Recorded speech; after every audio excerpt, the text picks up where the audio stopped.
उन्हें, बड़े कभी भी नहीं होते, इश्यूज हमेशा छोटे होते हैं, उनको हम क्रिएट कर देते हैं इस तरह के वो हमें बहुत बड़े लगना शुरू कर हो जाते हैं। याद रखें, अल्लाह ताला हर इंसान पे ना उतना ही वजन डालता है जितना कि वो उठा सकता है, ठीक है। तो कभी भी कोई भी मसला आए, आपको कोई भी परेशानी हो, तो कभी भी आप उसको इतना बड़ा ना सोचें कि वो बहुत बड़ा है। मैं आपको पहले भी जिस तरह कहा कि मसाइल होते हैं, उनको हल करने से ही वो खत्म होते हैं, और मसले छोटे ही होते हैं, हमेशा छोटे होते हैं, कभी भी किसी इंसान से बढ़कर नहीं है। अशरफुल मखलूकात आप लोग हैं, तो आप इस चीज पे बिलीव रखें कि इंसान और जानवर में, इंसान ने यही अल्लाह ताला ने फर्क रखा है कि इंसान के पास अक्ल है, शऊर है, कि वो चीजों को हल कर सकता है। जानवर जो है वो उसके पास अक्ल नहीं है, शऊर नहीं है, तो वो किसी चीज को वो हल करने की वो पोजीशन में नहीं है। जब आप उससे चेंज है, तो फिर आप उस तरह खुद को क्यों बना लेते हैं कि आप डिप्रेशन का या स्ट्रेस का शिकार होना शुरू कर हो जाते हैं। आप छोटी सी चीज को बहुत बड़ा बना देते हैं, और बड़े होते होते इतना हो जाता है कि आपको लगता है अब हम कुछ नहीं कर पाएंगे, या हमारा कोई हल इसका कभी कोई नहीं निकाल सकता। ऐसा कुछ भी नहीं होता, सिर्फ आपको अपना जाविया निकाह बदलने की जरूरत है। तो जाविया निकाह जहाँ तब्दील होता है, वहां पे तब्दीलियों की शुरुआत जो होती है वो शुरू हो जाती है। तो सिर्फ आपको सबसे पहले अपना नजरिया, मेरे ख्याल में सोच पे काम करने की जरूरत है। जब हमारी सोच तब्दील होती है, तो हमारे आगे की चीजें जो हैं वो आगे आगे स्टेप बाय स्टेप चेंजिंग आना शुरू होती है। और जब सब की चेंज होती जाती है, तो मसाइल फिर आई डोंट थिंक कि कोई होगा कोई ऐसे मसाइल जो आपके पास रह जाते हैं। जी जी, आपने बिल्कुल ठीक कहा। इंसान बस नाशुक्रा हो जाता है ना, वो सोचता नहीं है कि मेरे इर्द गिर्द जो इतनी सारी अल्लाह की नेमतें हैं, मैं उनको देख लूं। जी वो जो जी एक चीज उससे नहीं मिल रही होती, सिर्फ उसे कह रहा होता है कि हाँ जी मुझे ये क्यों नहीं मिली, ये नहीं मिली तो मेरी जिंदगी खत्म हो गई है। मेनली बिल्कुल स्ट्रेस ऐसे ही है। होने की वजह ये होती है जब इंसान सब्र शुक्र करना छोड़ देता है। जी तो जी बिल्कुल ऐसा है कि हम शुक्रगुजार लोगों में से हो जाएं, तो हम, क्योंकि एज अ मुस्लिम अगर आप सोचें, तो शुक्रगुजारी तो हमारे सबसे पहली चीज आनी चाहिए हमारी चीजों में। तो जब वो चीज हमारी खत्म होती जाती है, तो आपको फिर अपने इर्द गिर्द की नेमतें जो हैं वो बहुत कम लगना शुरू हो जाती हैं। आप उन चीजों की तरफ देखना छोड़ देते हैं। पास आपके होते भी हैं मसाइल का हल, लेकिन आप उसको देख नहीं रहे होते हैं। जी, आप कोई डेली लाइफ से के बच्चों के लिए, क्योंकि हमारे सेशन में ऑलमोस्ट जितने भी लोग हैं जी कोई भी बहुत मैच्योर नहीं है, ये सारे हम्म। अभी टीन्स में होंगे। तो मैं जी चाह रही थी कि आप इनको डेली लाइफ से कोई ऐसी एग्जांपल, कोई ऐसी चीज से इन्हें समझा सकें कि बच्चों को बहुत छोटी सी चीज पे लगना शुरू हो जाता है, हमें शायद स्ट्रेस हो गया, हमें डिप्रेशन हो गया है, हमें हम्म। हमें तो पता नहीं कौन सा मसला हो गया है। तो वो उस चीज को ओवरकम नहीं कर पाते हैं, वो उस चीज को इतना परेशानी और मसला बना लेते हैं कि वो उन्हें कुछ होना नहीं होता, उन्हें कुछ हो जाता है फिर। जी जी तो आप ऐसा ही है। कोई डेली लाइफ से कोई ऐसी चीज, कोई ऐसी एग्जांपल से अगर इलैबोरेट कर दें जो बच्चों के लिए आसानी हो जाए। हाँ जी बिल्कुल। आप देखें, अब हम इंसान है, जो सोचता है ना इंसान, तो वो उसके पूरे जिस्म पे असर कर रहा होता है। ठीक है, जब आपकी पूरी, आप अच्छा सोच रहे हैं, तो आपकी पूरी बॉडी लैंग्वेज जो है उससे तब्दील हो रही होती है। जब आप बुरा सोचते हैं, तो वो भी आपके वो नजर आना शुरू हो जाता है। आपको, अगर आप ये सोचना शुरू करते हैं कि आज हमारी खुशी का जो हम खुश तक कब होंगे, आप सोचते हैं कि हम खुश तब होंगे जब हमारी, फर्ज कर लें, क्रिकेट क्रिकेट टीम है, वो जब जीतेगी तो हम खुश होंगे, ठीक है। लेकिन फिर तो आप ये भी सोच लें कि जब वो नहीं जीतेंगी और आप खुश होना भी चाहें, तो आप खुश नहीं हो सकते। यानी आपने अपनी खुशी का मेयार किस चीज के साथ जोड़ दिया। हमारे यहाँ आपने देखा होगा, जब भी क्रिकेट मैच स्टार्ट होते हैं, तो वो सारे खुशी का माहौल बनता है, पूरा वो कर रहे होते हैं, लेकिन जैसे ही हारते हैं फौरन सारे सैड हो जाते हैं, ये हो जाते हैं। अगर इन चीजों के साथ इसी तरह आप डेली रूटीन में अपनी खुशी का मेयार जो है वो ये रखेंगे कि फला काम होगा तो हम खुश होंगे, फला काम नहीं होगा तो हम खुश नहीं होंगे, तो फिर तो आपको इस चीज के लिए तैयार हो जाना चाहिए कि आप रोज अपनी मर्जी के खिलाफ आपको गम में जाना पड़ेगा। क्योंकि बहुत सारी चीजें ऐसी होती हैं डेली रूटीन में जो आपकी पसंद से नहीं होती। तो सबसे पहले तो आपको चाहिए कि आप अपने खुशी का मेयार रखें कि आपका है क्या। मेयार कुछ भी नहीं होता, मेयार आपकी सिर्फ एक सोच में है कि आपने किस चीज पे खुश होना है, किस चीज पे नहीं होना। इसको कभी भी लाइन अप ना करें कि फला काम होगा तो हम खुश होंगे, फला काम होगा तो हम खुश नहीं होंगे। इस पे हमें काम करने की जरूरत जो है ना, यूथ को स्पेशली अपनी सोच पे काम करने की जरूरत है। जब आप अपनी एक पॉजिटिव सोच रखते हैं तो खुद नेचुरली आपके रवैये तब्दील होना शुरू हो जाते हैं। आपके रवैयों में आहिस्ता आहिस्ता तब्दीली आती है, और जैसे आपकी तब्दीली रवैयों में आती है, फिर आपको पता चलता है कि मैंने जिंदगी कैसे गुजारनी है। आपके नजरिए तब्दील हो चुके होते हैं ना, क्योंकि आपने तो सिर्फ एक सोचा, अच्छा सोचा। जब आप अच्छा सोचते हैं, साथ ही आपका नजरिया जिंदगी के बारे में बदल जाता है। जो आपको जिंदगी इतनी अच्छी नहीं लग रही होती, वो आपको एक सोच बदलने से हर चीज खूबसूरत नजर आना शुरू हो जाती है। और साथ आपको फिर आप सोचते हैं, जिंदगी का म्यार आपका बदलना शुरू हो जाता है। जैसे जैसे सिर्फ आपकी जिंदगी का म्यार बदलता है ना, फिर आपके नजरिए के साथ आपका रवैया तब्दील हो जाता है। देखिए, जिस्म जो हमारा है ना, वो सिर्फ ये गोश्त और हड्डियों का बनी हुई एक चीज है, इसके अलावा कुछ भी नहीं है। आप जब ये सोचें कि हमारी असल में पहचान क्या बीच में है, तो आपको पता चल जाएगा कि आपकी पहचान जो है ना, वो आपकी सोच है। कोई भी इंसान आपको जज किससे करता है? आपकी सोच से करता है कि आप कितना खूबसूरत सोचते हैं, जी। कितना आप बुरा सोचते हैं। वो आपकी सोच के साथ वो आपको लिंक कर लेता है। आपकी सोच पे काम पहले आप करें, अच्छा सोचें, आपका नजरिया तब्दील होगा। जैसा ही आपका नजरिया तब्दील होगा, आपका रवैया तब्दील होना शुरू होगा। आपका रवैया जब तब्दील होता है, तो आपके इर्द गिर्द वाले जितने लोग हैं ना, वो आपके साथ ऑटोमेटिकली अच्छा बिहेव करना शुरू कर देते हैं। ये तो नेचुरली सी बात है ना, जब आप किसी से अच्छा लिंक रखते हैं, तो वो भी आपसे अच्छे लिंक रखते हैं। तो फिर आपको रवैये की तब्दीली जो है ना, वो सबसे ज्यादा फिर असर वो उस पे आना शुरू होता है। तो आपका ये जो पूरा सर्कल है, रवैये का अच्छा होना, बुरा होना, या आपकी जो सोचें हैं, आपके ये सारी चीजें आपका फिर एक अमल तब्दील करती हैं। जैसे ही आपका पहले सोच बदली, फिर नजरिया बदला, आपका नजरिए के साथ आपका रवैया बदल गया। जैसे आप रवैया अच्छा होता है, आपकी सोच अच्छी होती है, आपका नजरिया अच्छा होता है, ऑटोमेटिकली आप अच्छे काम करते हैं। आप अच्छे काम करते हैं, खुद को भी आपको अच्छा फील होता है। जैसे आप खुद अच्छा फील करते हैं, आप दूसरों को भी, अपने इर्द गिर्द वाले लोगों को भी अच्छा फील करवाते हैं।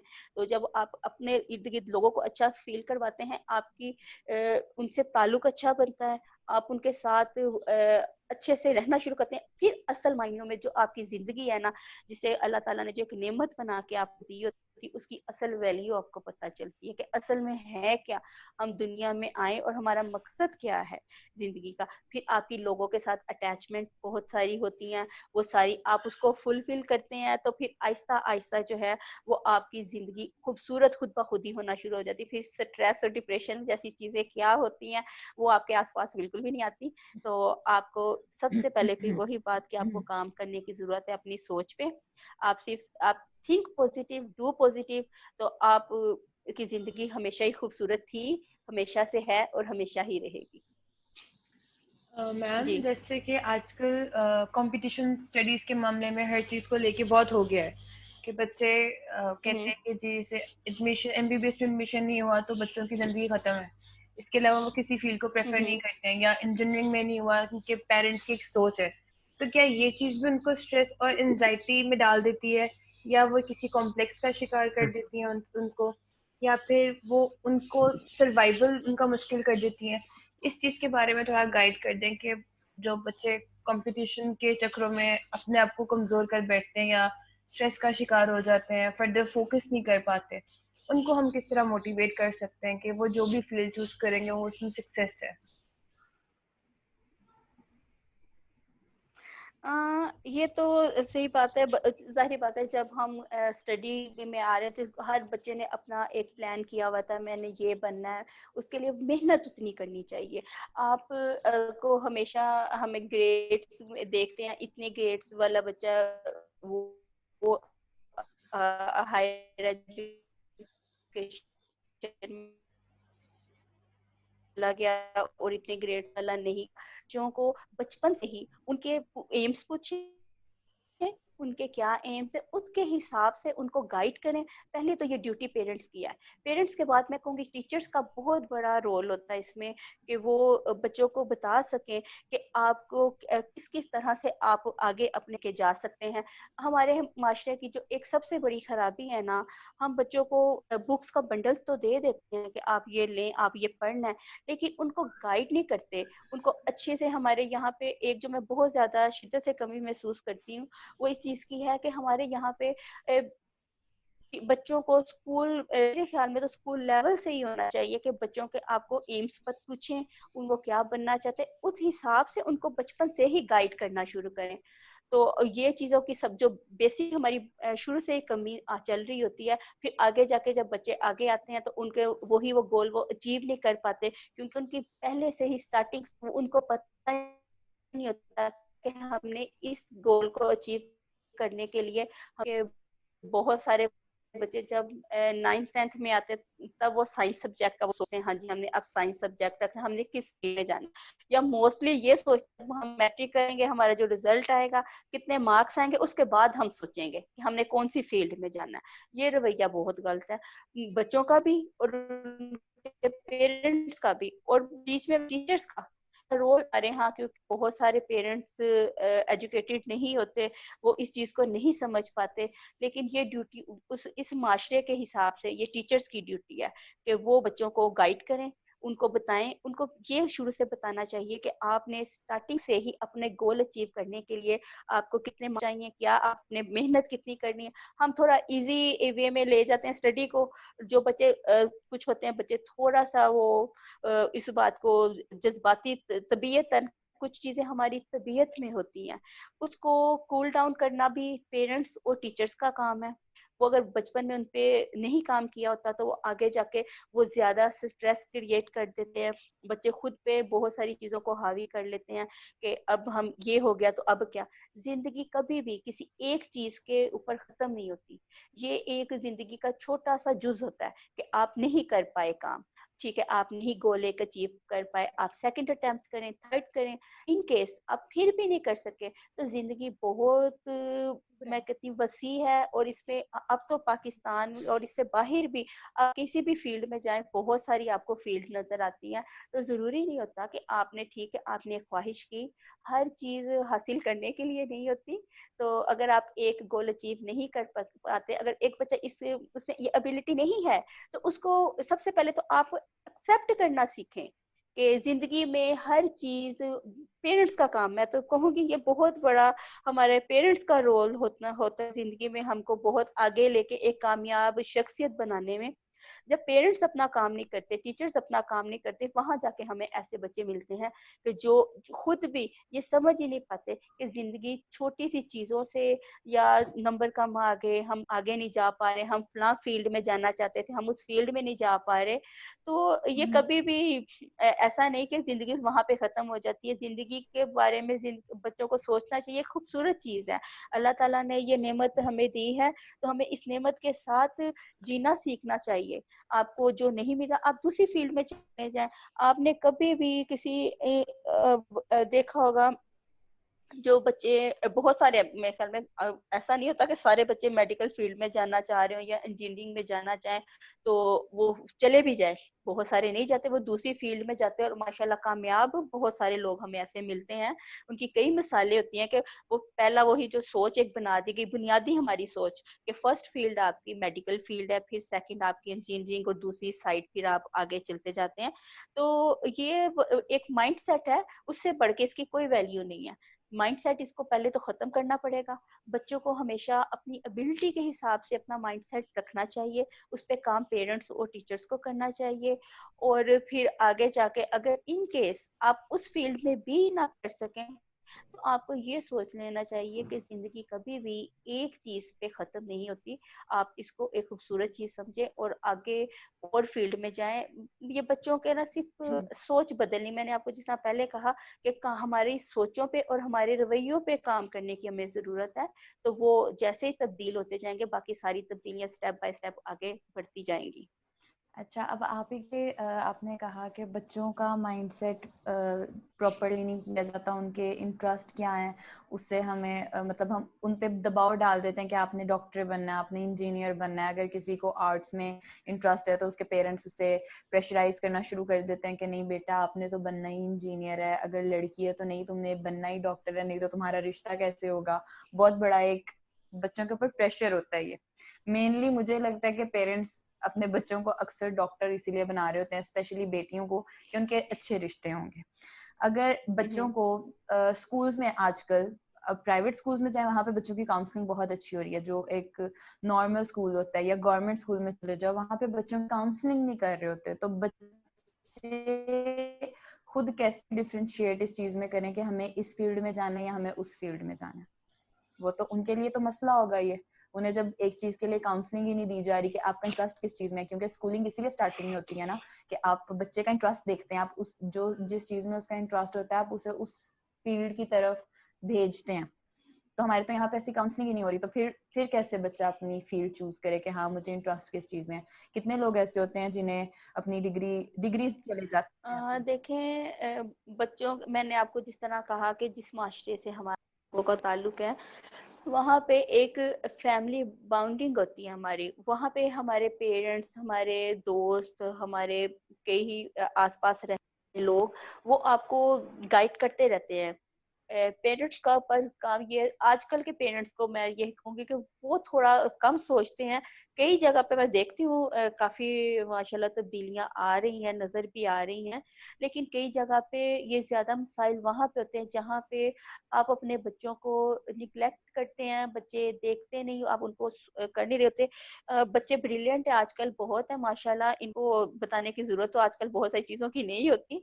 तो जितना ये मोबाइलों पे बच्चे अपना काम कर रहे होते हैं, तो मेरे ख्याल में एक अगर वो बटन क्लिक करें तो वो काउंसलिंग, उन्हें आराम से वो सारे काउंसलर मिल जाते हैं जो आपको आपके हिसाब से आपको गाइडलाइन बहुत अच्छी दे देते हैं। हमारा सोशल मीडिया बहुत अच्छा है, सोशल मीडिया की पावर बहुत है, इसको यूज करना सीखें। बच्चे, मैं देखती हूँ कि छोटे छोटे बच्चे बहुत अच्छे से ये चीजें यूज कर रहे हैं। लेकिन सिर्फ पेरेंट्स को थोड़ी सी ड्यूटी देनी पड़ेगी कि वो अपने बच्चों को चीजों का यूज सही वे में करना सिखाएं कि आप करें। तो आजकल के बच्चे भी थोड़े से ऐसे हैं कि जो अपने पेरेंट्स की उस तरह बैठ के पूरी वो मीटिंग करते नहीं, बैठते नहीं, टाइम नहीं देते। सम टाइम पेरेंट्स नहीं देते, लेकिन बहुत सारी जगहों पे आपने देखा होगा कि पेरेंट्स का होता है, लेकिन बच्चे भी जो है ना वो गैदरिंग नहीं कर रहे होते अपने पेरेंट्स और अपने आसपास के लोगों के साथ। तो बेसिक तो ये है कि जाहिर बात है, बहुत सारे बच्चे जो होते हैं वो एक कोरा कागज की तरह होते हैं। उनपे आपने जो उनको बताते जाना है, जो उनको आपने समझाते जाना है, उन्होंने उसी हिसाब से ना वो चीजें सीखते जाना है। आपको अपने बच्चों के इंटरेस्ट देखने चाहिए। बच्चों के, अब देखें, मैं अक्सर देखती हूँ कि ना पेरेंट्स जो है वो अपनी खुशी जो है ना वो कहीं कभी समहाउ बाहर पार्टीज वगैरह में वहां देख रहे होते हैं। बच्चे जो होते हैं वो अपने फ्रेंड्स की गैदरिंग ज्यादा एंजॉय कर रहे होते हैं। तो इनका, मैं तो ये सोचती हूँ जो खुशी है ना वो बैरूनी हालात पे कभी भी मैसर नहीं होती। वो आपको जो खुशी है ना वो दर हकीकत आपके अंदर होती है। तो जब पेरेंट्स और बच्चे इन दोनों आपस में एक दूसरे के अंदर अपनी खुशी ढूंढेंगे तो एक दूसरे के मसाइल का हल ढूंढना शुरू कर देंगे, और साथ वो एक दूसरे के ऊपर जब तवज्जो देंगे तो उन्हें पता चल जाएगा कि हमने अपने बच्चों को किस तरह लेके आगे चलना है, किस तरह इन्हें दुनिया कामयाब इंसान बनाना है।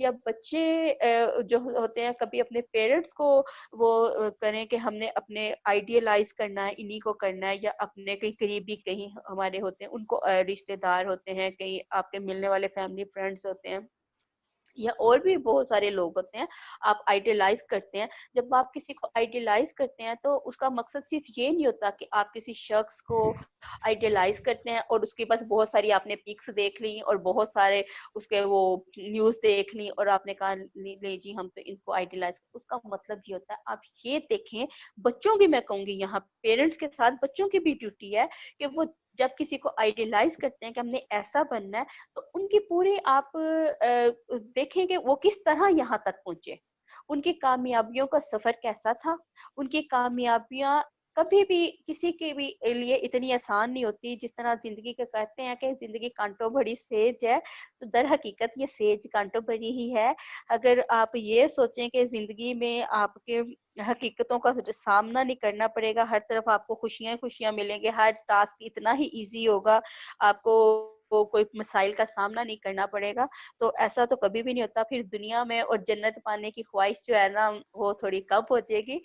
तो जन्नत में और दुनिया में यही फ़र्क है कि जन्नत में तो सब कुछ आपको मिल जाना है, दुनिया में आपको खुद मेहनत करके हासिल मेहनत करना पड़ता है। करनी उसके लिए, उस पड़ेगी। अचीवमेंट को हासिल करने के लिए बिल्कुल आपको बहुत सारी मेहनत करनी पड़ती है। आपको उस मेहनत के लिए मैं आपको जिस तरह कहती हूँ कि इसको आइडियलाइज़ करते हैं, तो आप उसकी पूरी जर्नी बायोग्राफ़ी देखनी देखें। पड़ती है।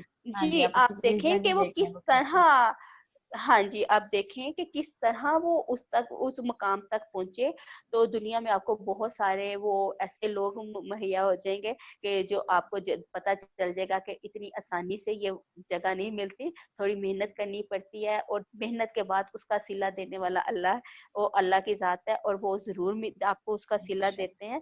तो आपको सिर्फ़ मैं कहती हूँ कि बच्चों को शुरू से ही आइडियलाइज़ करना चाहिए, ये अच्छी चीज़ है।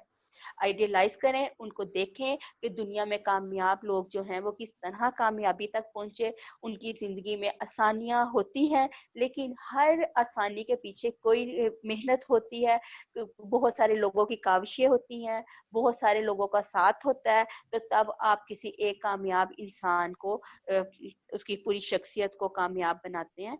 तो किसी भी कामयाब इंसान के पीछे बहुत सारी चीज़ें और काविशें जो वो जुड़ी होती है, उसके बगैर तो कभी नहीं होता। हाँ, समहाउ उसमें आपको किसी की हेल्प नहीं मिलती, तो वो आपको खुद ही करनी पड़ती है। तो मेरे ख्याल में आजकल के बच्चों को ये बताना गूगल के दौर में कि आपके मसाइल का हल आपको कहाँ से मिलेगा, कैसे मिलेगा, वो आपके पेरेंट्स की ड्यूटी है कि वो अब बच्चों को समझाएँ, उनको गाइड करें। टीचर्स की मैं फिर कहूँगी, क्योंकि आजकल बच्चे पेरेंट्स से ज़्यादा टीचर्स के पास होते हैं, तो ये टीचर्स की सबसे पहले ड्यूटी फिर आ जाती है। पेरेंट्स की जगह अब बहुत ज़्यादा बच्चों को अच्छी तरह देखें क्लास में। ये नहीं कि आपने क्लास ली और बच्चों को ये पढ़ना है, आपने ये करना है, ऐसे करना, नहीं तो मार्क्स ये कट जाएँगे, ऐसे हो जाएगा। ये सारी चीज़ें नहीं होनी चाहिए। उनको सारे बच्चों को समझा के एक-एक बच्चे के हिसाब से उस पे आप देखें कि बच्चे में कितनी पोटेंशियल है, इस बच्चे को किस तरह हम आगे लेके जा सकते हैं, और जो बच्चे वीक हैं, उसको हम किस तरह, अगर वो यहाँ तक आ गए हैं, उनको हम किस तरह हेल्प आउट करके उनको आगे और ले जाएँ। ये एक ड्यूटी एक टीचर की बहुत बड़ी रिस्पॉन्सिबिलिटी है। अगर अल्लाह ताला ने पेरेंट्स के बाद अगर मकाम दिया है एक टीचर को, तो फिर मेरे ख्याल में उनको अपनी वो सही से ड्यूटी अदा करें, तो इन मसाइल का हमें कभी भी नज़र ना आए, ना हमें ये इश्यूज़ इतने बड़े हों। जी। अच्छा मैम, मैम, एक और क्वेश्चन है। जी जी जी, सुमैया आप पूछें।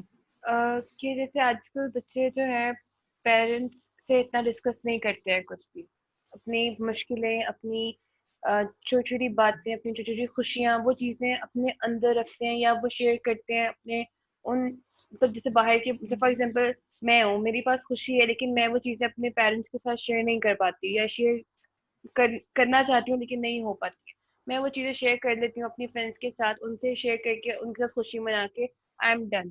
लेकिन वो चीज़ बच्चे, जो एक कम्युनिकेशन गैप आ जाता है आजकल के बच्चों में और पेरेंट्स के बीच, तो आपको लगता है कि ऐसे सिचुएशन में बच्चे बहुत कंफर्टेबली, या पेरेंट्स बहुत कंफर्टेबली अपने बच्चों को एक गाइड कर सकते हैं, या टीचर्स में भी आजकल वो चीज़ आ जाती है कि टीचर से बच्चे जिस बच्चों को पढ़ाते हैं देन दे से कि ठीक है आपका काम है ये चीजें करके लाना and then they are done, उनकी रिस्पॉन्सिबिलिटी खत्म है।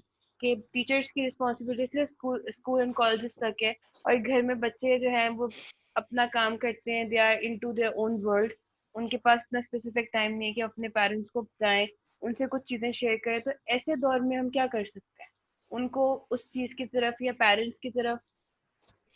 ऑब्वियसली फिर इस तरह वो डिफरेंट चीज़ों में जाते हैं, उनके दिमाग में डिफरेंट चीज़ें आती हैं, वो एनजाइटी के बारे में भी सोचते हैं, स्ट्रेस के बारे में भी सोचते हैं। उस चीज़ से भी क्या जी, कर, जी। कैसे कर सकते हैं ओवरकम हम? मैंने आपको जितना पहले भी कहा था कि इंसान कभी भी बेबस नहीं बनाया गया। उसकी अल्लाह ताला ने उसको, उसकी जो बनाया गया है उसको वो इसी तरह प्लान किया गया है कि वो हर काम कर सकता है। उसमें ये उसकी, हम सोचते हैं कि ये कुछ चीज़ें होती हैं, हमारा सबसे बड़ा अलमिया जो है हम ये कह देते हैं कि अल्लाह ताला ने इंसान हमें ये बनाया है, हमारे पेरेंट्स ऐसे हमें दिए हैं, या हम इन चीजों में, बच्चों का जो मैं आजकल इशू देखती हूँ वो ये कहते हैं कि हमारी किस्मत में ये चीज नहीं है। किस्मत ठीक है, एक चीज है, मैं मानती हूँ उससे कि वो है, लेकिन उसके साथ अल्लाह ताला ने इंसान को कोशिश करने का भी कहा है कि आप कोशिश करें। आप जब कोशिश करते हैं आपको उससे दौलत भी मिलती है, इज्जत भी मिलती है, शोहरत भी मिलती है, और आपकी कामयाबियों का सफर जो होता है वो फिर जारी हो जाता है। हाँ ठीक है, पेरेंट्स और टीचर्स वगैरह को जिस तरह मैंने कहा वो बहुत बड़ा रोल अदा करते हैं, लेकिन समहाउ अगर आपके पेरेंट्स और टीचर्स वो काम नहीं कर रहे, तो ये इंसान जो है ना, अल्लाह ताला ने इंडिविजुअली इंसान को बनाया, इस तरह डिजाइन इस तरह इंसान को किया गया है कि उसकी मर्जी, उसके खिलाफ कोई यूज नहीं कर रहा। आप हैं, आपके ऊपर आपकी मर्जी चलती है, आपके ऊपर, आप अपनी सोचों पे आपके किसी का कोई पहरा नहीं होता, कोई आपको यूज नहीं करता, आप खुद करते हैं। तो जो सबसे बड़ी फिर जो, जब जब आपके टीचर्स या पेरेंट्स आपको गाइड नहीं कर पा रहे, तो आपकी रिस्पॉन्सिबिलिटी है कि आप खुद के बारे में सोचें कि मैं हूं क्या, मैंने क्या बनना है और मुझे कहाँ तक जाना है। आप जितना सोचते हैं ना कि मुझे कहाँ तक जाना है, उसके हिसाब से फिर आप कोशिश करते हैं। तो कोशिश जो है ना वो आपकी जारी रहती है। हाँ, ये होता है कि कुछ बच्चे डिप्रेशन का ये शिकार होके, तो वो उनके दिल और दिमाग के दरमियान जो होती है ना, वो एक सिविल वॉर शुरू हो जाती है। वो उनको समझ नहीं वो पा रहे होते खुद को। यहाँ पे जरूरत तो जरूर होती है आपको किसी बड़े की, किसी गाइड करने वाले की, कि जब आपके जो दिल और दिमाग के बीच में जो सिविल वॉर स्टार्ट हो गई है, तो उसको आप किस तरह कंट्रोल करें, आपको जो दिल और दिमाग है उसको किस तरह एक लाइन पर लाना होगा आपको। तो वो जब आप उसको इकट्ठा करते हैं तो आप पे बहुत सारी जो आपको अपने रास्ते हैं वो नजर आना शुरू हो जाते हैं। तो इंसान फिर चलते जाते हैं उस रास्ते पे, आप जाके आप बहुत सारे अपने मसाइल का हल कर लेते हैं। किस्मत पे जो बच्चे डाल देते हैं चीजें कि ये शायद हमारी किस्मत में नहीं है, अच्छे पेरेंट्स हमारी किस्मत में नहीं थे, अच्छे फ्रेंड्स हमारी किस्मत में नहीं थे, और या हमारे, हम इस फील्ड में जाना चाह रहे थे, हमने इतनी मेहनत की लेकिन ये चीज हमारी किस्मत में नहीं थी। ये एक कुछ बहाने हैं। ठीक है, किस्मत का हाथ होता है, लेकिन अल्लाह ताला भी कहते हैं कि जो इंसान जितनी मेहनत करता है, जितना काम करता है, मैं उसको उसी तरह अता करता हूँ, मैं उसको उसी तरह उस नवाजता जाता हूँ। जैसे वो मेहनत अपनी बढ़ाता जाता है, तो मैं उसको नवाजने का मेरा सिलसिला जारी रहता है। कभी ये तो नहीं आपने ऐसा देखा होगा कि हम बैठ जाएं और हम के हमारी किस्मत में ये काम है तो हमें बैठे बिठाए हम इस पोस्ट पे पहुंच जाएंगे, या हम बैठे बिठाए हमें ये चीज मिल जाएगी, या सब अगर समटाइम आपको वो चीज नहीं मिली तो आप कहेंगे हमारी किस्मत में नहीं। ये कहना आसान बहुत है, लेकिन ये ऐसा होता नहीं है। आप जितनी मेहनत करते हैं, अल्लाह ताला ने अच्छा या बुरा आपके लिए वो लिख दिया है, वो प्लान है, वो अपनी जगह पे चीज है, लेकिन उसको आप कितना अच्छा बना लेते हैं अपने लिए और बुरे को कितना बुरा अपने लिए बना लेते हैं, वो आप पे डिपेंड करता है। तो आपकी मर्जी आप पे ही चलती है। जब कोई इंसान खुद पे अपनी मर्जी नहीं चला पाता, तो वो फिर किसी दूसरे पे क्या चलाएगा। तो लिहाजा सबसे पहले आप अपने ऊपर सोचें, आप खुद के ऊपर काम करें, अपनी सोच, अपने रवैये, अपने अमल उसको तब्दील करें, अपनी एफर्ट जो है वो जारी रखें। तो आपका कोई भी जिंदगी में कामयाबी जो आप कहते हैं कि मैं वो अचीव करना चाहता हूँ, ऐसा कुछ कोई जिंदगी में काम नहीं कि जो एक इंसान काम नहीं कर सकता, वो वहां तक पहुंच नहीं सकता। आपका ब्रेन अल्लाह ताला ने बहुत इस डिजाइन इस तरह से किया है कि आप बहुत कुछ दुनिया से हासिल कर सकते हैं कामयाबी, लेकिन मेहनत, मेहनत के बगैर जो बच्चे कहें कि हम मेहनत भी ना करें, एफर्ट हमारी जीरो हो, और लेकिन हमारी कामयाबी की रेशो 80-90% पे जाए, तो ऐसा तो नहीं होता। वो आपको खुद ही मेहनत करनी पड़ती है, आपको तलाश करने पड़ते हैं। डिप्रेशन या स्ट्रेस में जाने से आपके मसाइल का हल कभी भी नहीं होता। आपको खुद पे कंट्रोल करना चाहिए। सेल्फ कंट्रोल जो है ना, वो जब आप सीख लेते हैं, सबसे पहले आपको जरूरत पड़ती है आप सेल्फ कंट्रोल की। जब आप सेल्फ कंट्रोल सीख लेते हैं, आपके आगे दुनिया खुले पर आ जाती है। आप जहाँ जिस रास्ते पे जाना चाहें, जो आसानियां अपने लिए पैदा करना चाहें, वो ऑटोमेटिकली पैदा होना शुरू हो जाती है। जब आप मेहनत करते हैं तो अल्लाह ताला आपके लिए और आसानियों के रास्ते जो है वो बढ़ा देते हैं, और वो आप जो है उस आसानियों को आप पा लेते हैं। आपकी मुश्किलात जो है ना, वो सारी आहिस्ता आहिस्ता खत्म होना शुरू हो जाती है। तो आपको लिहाजा बच्चे जो है वो थोड़ा सा ना हिम्मत हार जाते हैं जल्दी, तो वो उनकी हिम्मत हारते हैं, वो फिर कहते हैं ये जिंदगी का आसान रास्ता ये है कि हम खुद को खत्म कर लें, हमारे लिए बहुत आसान है हम किसी भी दोस्त को छोड़ दें, और बहुत आसान है हम लोगों से रिश्तों से ताल्लुक कट कर दें। ये एक जिंदगी का बहुत रवैया जो है ना लेके वो बुरा रवैया है। बच्चे जो लेके चल रहे हैं कि जिंदगी इस तरह ले जाए कि ये आसान हल उन्हें लगते हैं, लेकिन ये आसान नहीं है। आपने कभी भी देखा हो किसी इंसान को किसी अच्छे लोगों के साथ बैठ के देखें, कभी आपकी थॉट्स जो है वो आपको गलत नहीं मिलती, आपकी अच्छी से अच्छी थॉट्स जो है वो आपको मिलेंगी। आप दूसरों के लिए कुर्बानी देना सीखें, आप रिश्तों को निभाना जी सीखें। बिल्कुल आप ठीक जब कहा दूसरे आपने। किसी इंसान को के लिए आप जी जी जी आप जी कुर्बानी देना मैम, आपने सीखते हैं। बिल्कुल जो ठीक इंसान जो कहा। सोचता है ना, वो मैम वैसे सर ही ने करता है। मैम मैम सर ने अभी अभी ज्वाइन किया है। Welcome sir. काफी देर से आपको हम ऐड कर रहे थे, आपका शायद कोई इश्यू था, इस वजह से सर ने हमें थोड़ा लेट ज्वाइन किया है। काफी क्वेश्चंस ऐसे हैं जो इंटरलिंक्ड होंगे, जिसके आंसर सर भी बताएंगे और फिर मैम भी उसे कैसे पॉजिटिव वे में आप लेकर जा सकते हैं, उससे आपको वो गाइड करेंगी। अस्सलाम वालेकुम सर, वालेकुम सलाम। कैसे हैं आप? मैं ठीक ठाक, अल्लाह का शुक्र। आप सब सुनाए ठीक ठाक हैं? सर काफी आपको सारे मिस कर रहे थे, आपके लिए काफी सारे क्वेश्चंस आ गए हैं। जी जी, तो असल में अब सॉरी, मैं मैं एक थोड़ा सा ये इशू था, उसकी वजह से दरमियान में कुछ देर के लिए डिस्कनेक्ट हो गया था। तो अब जी मैं वापस वो इशू सॉल्व हो गया तो मैं आ गया। चलें, शुक्र है। अच्छा सर, सबसे पहला तो क्वेश्चन ये है कि एंजाइटी और स्ट्रेस मेनली है क्या? बिस्मिल्लाहिर्रहमानिर्रहीम। सबसे पहले तो आप लोगों का शुक्रिया कि आप लोगों ने मुझे ऑनर दिया और मुझे यहाँ पे इनवाइट किया। देखें, एंजाइटी और स्ट्रेस वैसे तो इन जनरल टर्म्स में लिटरेचर के अंदर मुख्तलिफ मीनिंग्स में यूज़ होते हैं, जो आप लोगों को सबको आइडिया होगा।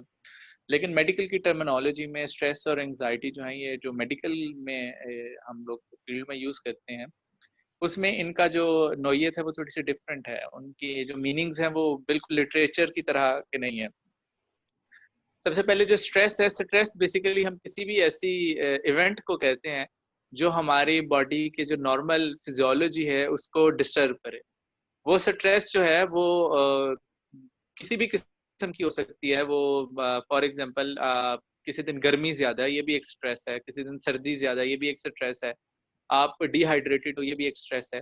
तो बॉडी के अंदर बहुत सारी किस्म की स्ट्रेस होती हैं, और वो सारी की सारी हमारी बॉडी को जो नॉर्मल फिजियोलॉजी है, नॉर्मल मैकेनिज्म्स प्रोसेसेस बॉडी में चल रहे होते हैं, उनको डिस्टर्ब करने को हम बेसिकली स्ट्रेस कहते हैं।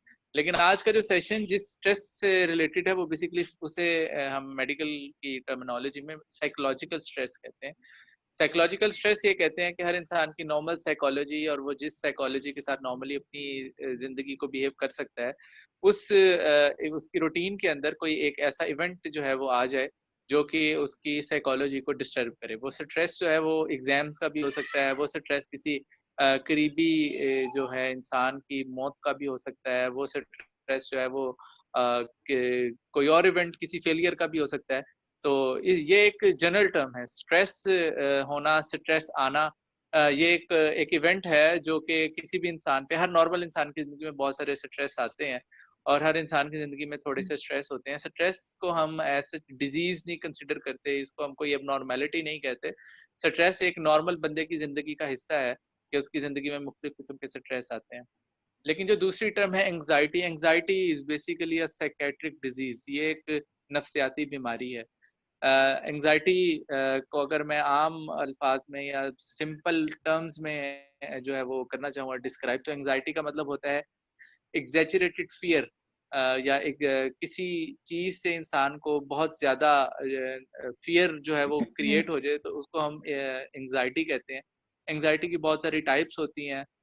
फॉर एग्जांपल परफॉर्मेंस एंग्जाइटी होती है, जब आप को स्टेज पे परफॉर्म करना हो, या आपको एग्जाम से पहले बहुत ज़्यादा जो है वो आपको पैल्पिटेशन स्टार्ट हो जाए और बहुत ज़्यादा परेशान हो जाओ और बहुत ज़्यादा टेंशन में आ जाओ, तो इसको हम एंग्जाइटी कहते हैं, परफॉर्मेंस एंग्जाइटी कहते हैं। इसी तरह बहुत सारे लोगों को जो है वो हाइट्स से जो है वो हाइट्स का फोबिया होता है, ये भी एक एंग्जाइटी की टाइप है।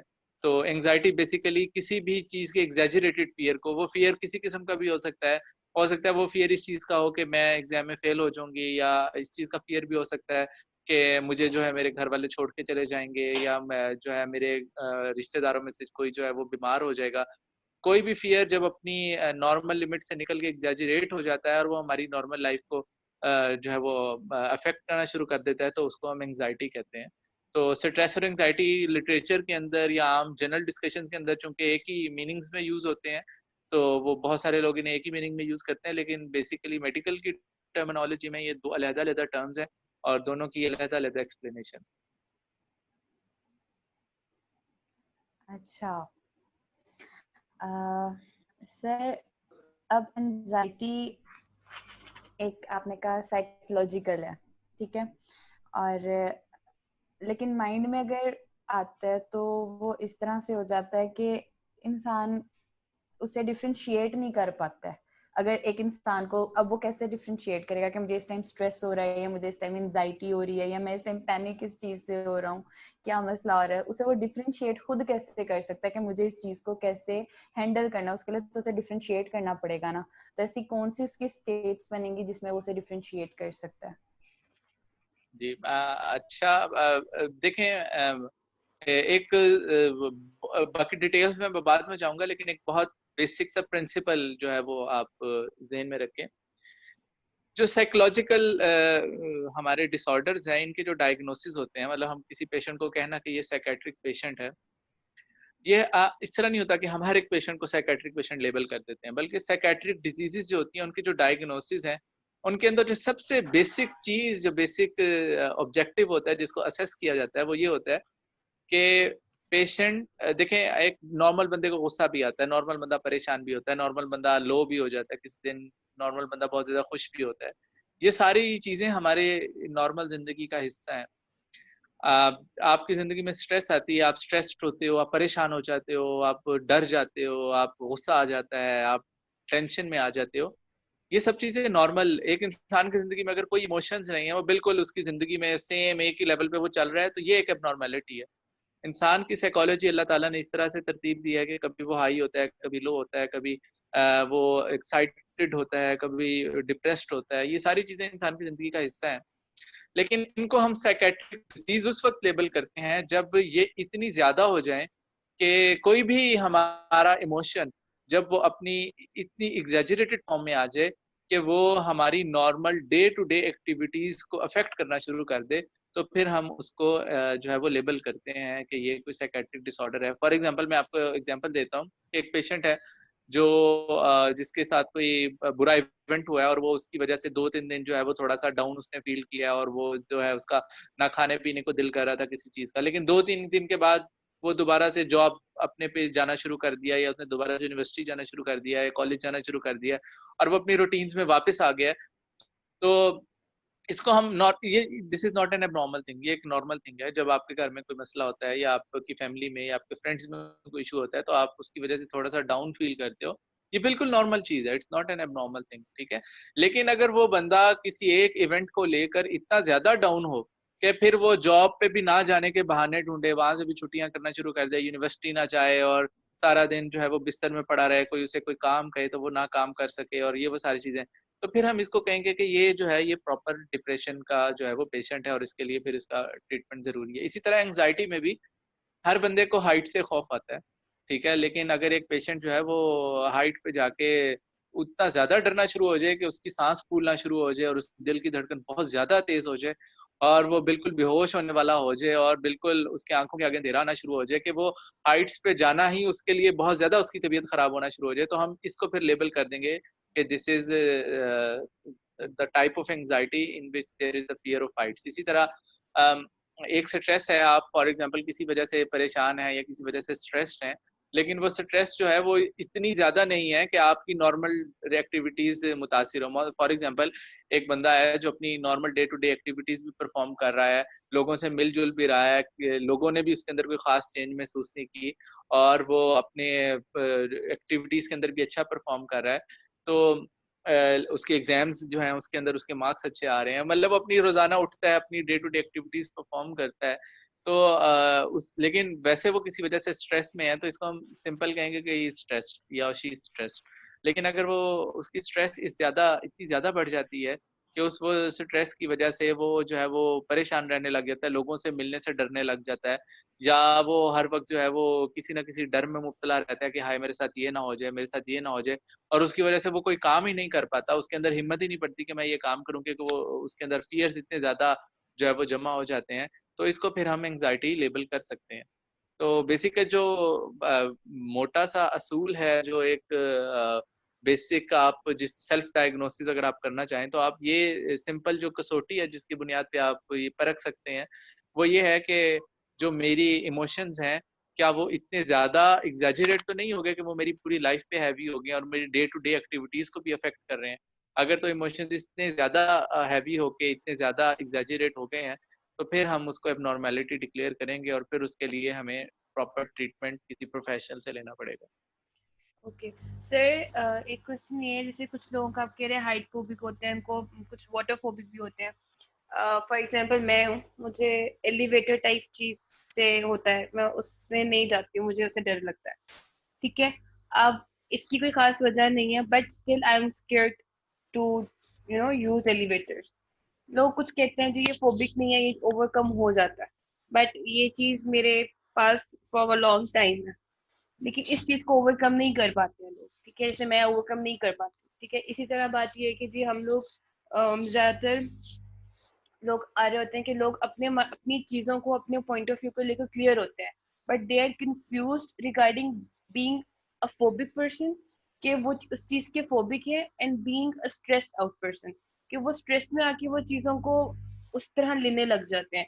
तो इन दो स्टेट्स में हम किस तरह डिफरेंशिएट कर सकते हैं कि वो either they in that state कि वो वाकई एंजाइटी के शिकार है, या they are only stressed out, वो अपने आप को जस्ट पैनिक कर रहे हैं।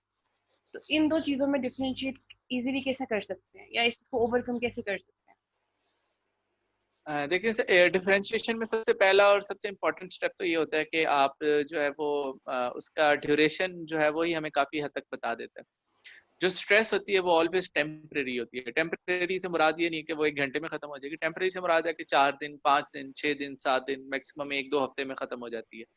लेकिन अगर आपको प्रॉपर एंग्जायटी का इशू चल रहा है या डिप्रेशन है, तो वो हमेशा प्रोलॉन्ग्ड होती है। ठीक है?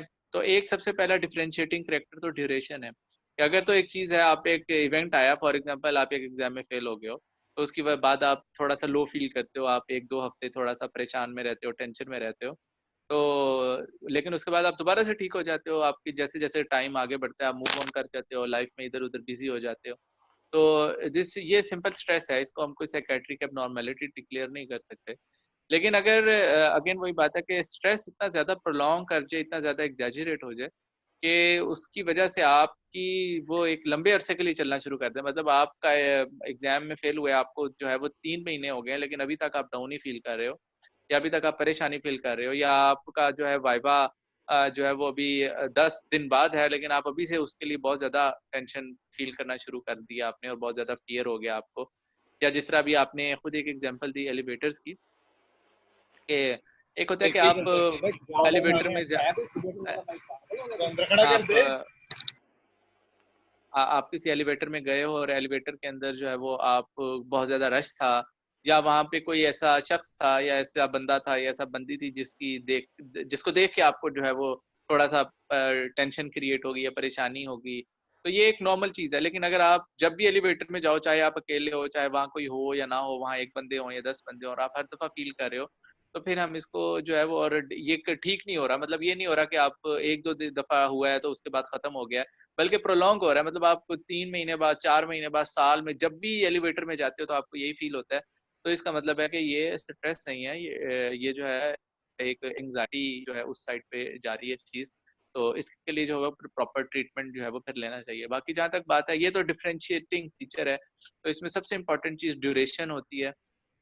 दूसरी मैंने आपको पहले भी थोड़ा सा एक्सप्लेन किया था, मजीद बता दूं, जो सबसे इम्पोर्टेंट चीज़ होती है वो ये होती है कि आपकी नॉर्मल रूटीन की एक्टिविटीज़ को कोई चीज़ जब अफेक्ट करना शुरू कर दे, कोई भी इमोशन या कोई भी स्ट्रेस, तो फिर हम उसको एबनॉर्मेलिटी जो है वो डिक्लेयर कर देते हैं। बाकी जहाँ तक बात है ओवरकम करने की, तो ओवरकम जो तो नॉर्मल रूटीन की स्ट्रेस है, वो ओवरकम उनके लिए सबसे ओवरकम करने की जो इम्पोर्टेंट चीज़ होती है वो टाइम होता है। वक्त के साथ साथ इंसान जैसे जैसे इवेंट से दूर जाता है, तो वैसे वैसे उसकी जो है वो और चीज़ों में बिजी हो जाता है, उसको डिस्ट्रैक्शंस मिल जाती हैं, तो वो उन चीज़ों पे ओवरकम कर लेता है। तो इसमें सबसे इम्पोर्टेंट चीज़ ये होती है कि अगर आपको किसी अपने ऊपर लग रहा है या किसी और बंदे के ऊपर ये शक है कि शायद ये जो है वो स्ट्रेस से एंग्जाइटी की तरफ जा सकता है, तो इसमें सबसे इम्पोर्टेंट चीज़ है कि उसको सोशल इंटरेक्शंस जो हैं, उसकी जो सोशल लाइफ है, उसको आप मेंटेन करें। अगर आपके घर में कोई ऐसा फ़र्द है, तो उससे मिलें, उसके साथ बैठें, उसको बाहर लेके जाएँ। कोशिश करें कि लोगों को तन्हाई में ज़्यादा टाइम ना दें ऐसे लोगों को। उन लोगों को जो है वो उनके साथ सोशल इंटरेक्शन कायम रखें, उन लोगों की बातें सुनें और उन लोगों को डिस्ट्रैक्ट करें उस इवेंट की जो आफ्टर इफ़ेक्ट्स हैं उससे। तो इससे जो है वो आप काफ़ी जो है वो उसकी हेल्प कर सकते हैं। लेकिन अगर एक दफ़ा बंदा फुल ब्लोन एंग्जायटी या डिप्रेशन में चला जाता है, तो उसके बाद इन सारी चीज़ों के साथ-साथ आपको बहरहाल मेडिकल ट्रीटमेंट की तरफ भी जाना पड़ता है। आपको साथ में ट्रीटमेंट्स जो हैं वो प्रॉपर साइकियाट्रिस्ट है वो भी लेनी पड़ती हैं। ठीक हो गया सर। क्या एंजाइटी ट्रीटमेंट के बाद इसका मतलब कहते हैं जैसे एंजाइटी दोबारा डेवलप हो सकती है अगर इसका ट्रीटमेंट करवा लें हम प्रॉपर्ली, और इसके बाद फॉर सम टाइम ये रिकवर हो भी जाए, तो क्या चांसेस होते हैं कि दोबारा हो सकता है एंजाइटी अटैक दोबारा हो सकता है? जी, जी, बिल्कुल हो सकते हैं। एंग्ज़ायटी देखिए एंग्ज़ायटी जो आमतौर पे एंग्ज़ायटी और डिप्रेशन इनके लिए ना जेनेटिक प्रीडिस्पोज़िशन होती है। कुछ लोगों की जीन्स ऐसी होती हैं कि वो they are more prone to go into depression और एंग्ज़ायटी। तो वंस एक बंदे के अंदर अगर एंग्ज़ायटी एक दफ़ा ठीक हो गई है, तो इसका ये मतलब नहीं है कि उसको दोबारा नहीं हो सकती। वो बंदा दोबारा भी अपनी लाइफ़ में किसी भी पॉइंट पर जो है दोबारा एंग्ज़ायटी या डिप्रेशन का शिकार हो सकता है। तो इसलिए ये नहीं कह देना चाहिए कि एक दफ़ा ठीक हो गया तो अब इसके मतलब बंदा सारी ज़िंदगी के लिए ठीक है, नहीं, बल्कि वो दोबारा भी इस चीज़ का शिकार हो सकता है। तो जिस तरह आपको फ्लू अगर एक मतलब बहुत सारे इन्फेक्शंस ऐसे होते हैं कि जो अगर एक दफ़ा हो गए हैं तो वो दोबारा भी हो सकते हैं। इसी तरह एंग्ज़ायटी भी एक डिज़ीज़ है। आपको एक दफ़ा हो गई है, आप ठीक हो गए हो, लेकिन उसके बाद दोबारा भी उसके होने के चांसेस रहते हैं। इसलिए एक क्वेश्चन है कि हम पेरेंट्स और बच्चे के बीच में कम्युनिकेशन गैप जो आ जाता है उस चीज़ को किस तरह कर सकते हैं?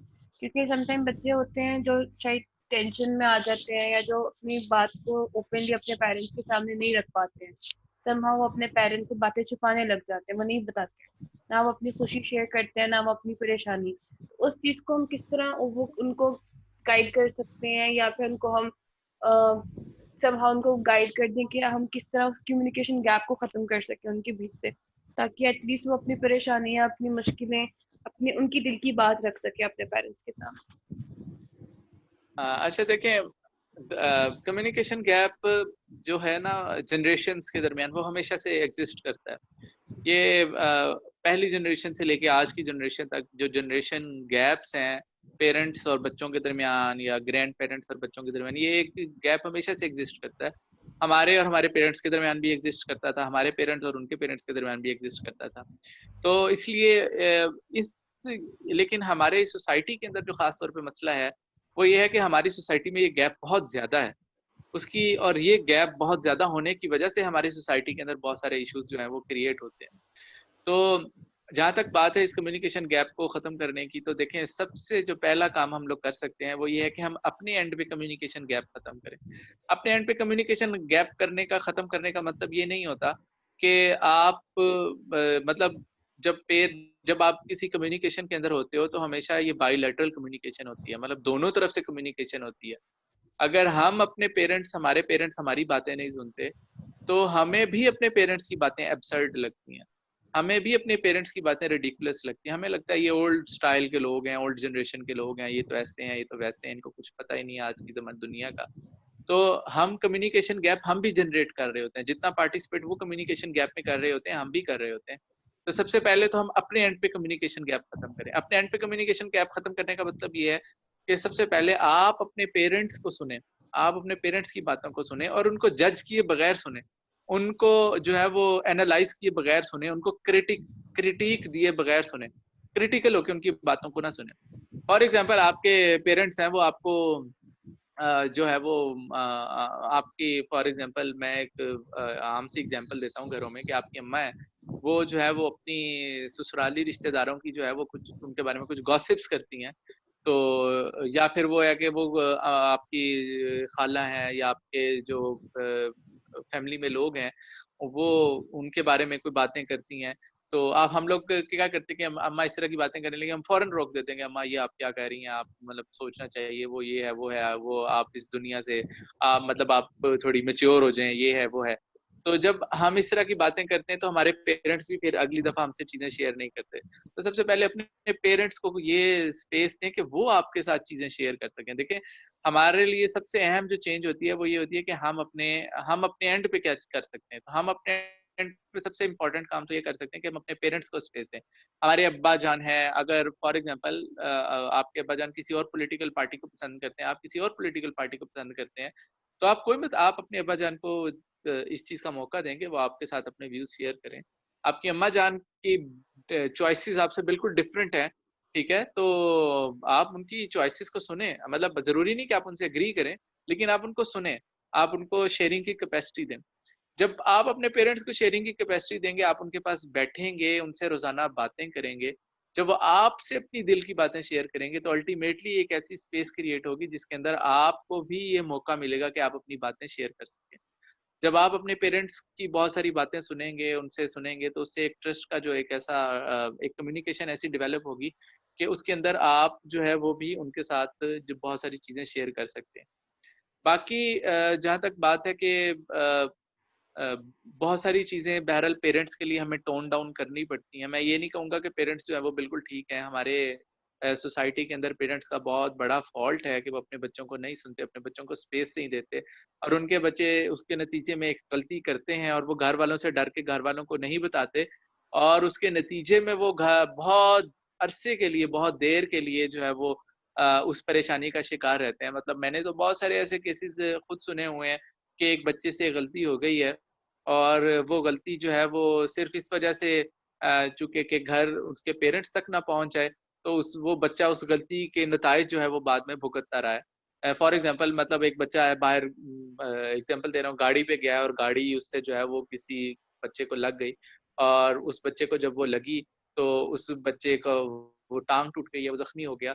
तो बजाय इसके कि वो ये बात अपने घर बताए, अपने पेरेंट्स के साथ शेयर करे, तो उसने कहा कि अगर ये बात मेरे घर जाएगी तो मेरे पेरेंट्स को पता चलेगी, वो गुस्से होंगे। तो उसने क्या किया कि वो अपने तौर पर ही, जारी बात है, उसकी जो आगे उसके नतीजे में अगली पार्टी ने जो उनको ब्लैकमेल किया, उसके नतीजे में वो खुद ही उस सारी चीज को अपने ऊपर सफर करता रहा। तो हमारे यहाँ पेरेंट्स ने एक ऐसा गैप क्रिएट किया है कि वो अपने बच्चों को वो इतने बच्चों के बारे में इतने ज्यादा परफेक्शनिस्ट होते हैं कि वो अपने बच्चों को किसी गलती की गुंजाइश देने के लिए राजी नहीं है।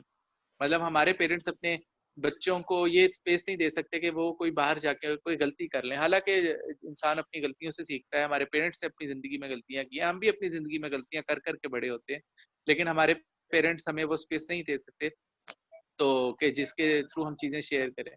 तो बहरहाल अब ये एक ऐसा इशू है कि जो एक जनरेशन पूरी का इशू है, इसमें हम लोग ये कर सकते हैं कि हम अपने घर वालों के साथ कम्युनिकेशन डेवलप तो करें। हम लोगों का मसला ये है कि हम कम्युनिकेशन डेवलप ही नहीं करते। हम लोग ये चाहते हैं कि हमारी बातें सुनी जाएं, लेकिन अगला हमारे जो पेरेंट्स हैं वो हमें अपनी उनकी जो बातें हैं, जो उनकी आइडियाज हैं, उनकी आइडियोलॉजीज हैं, वो हमसे शेयर ना करें। वो हमसे शेयर करते हैं तो हम उनका मजाक उड़ाते हैं, हम absurd समझते हैं, रिडिकुलस समझते हैं कि ये आप लोग क्या है, दुनिया कहाँ की कहाँ पहुंच गई, आप लोग ये बातें कर रहे हैं। तो पेरेंट्स को कभी जज किए बगैर सुने, एक कम्युनिकेशन डेवलप करें। जब आप कम्युनिकेशन डेवलप करेंगे तो उसके नतीजे में बहरहाल कुछ ना कुछ वो भी आपको स्पेस देंगे। दूसरी बात यह है कि अपने सिबलिंग्स को इन्वॉल्व करें, अपने बहन भाइयों को इन्वॉल्व करें। पेरेंट्स से तो आपका कम्युनिकेशन गैप एग्जिस्ट करता है, लेकिन बहन भाइयों से नहीं करता।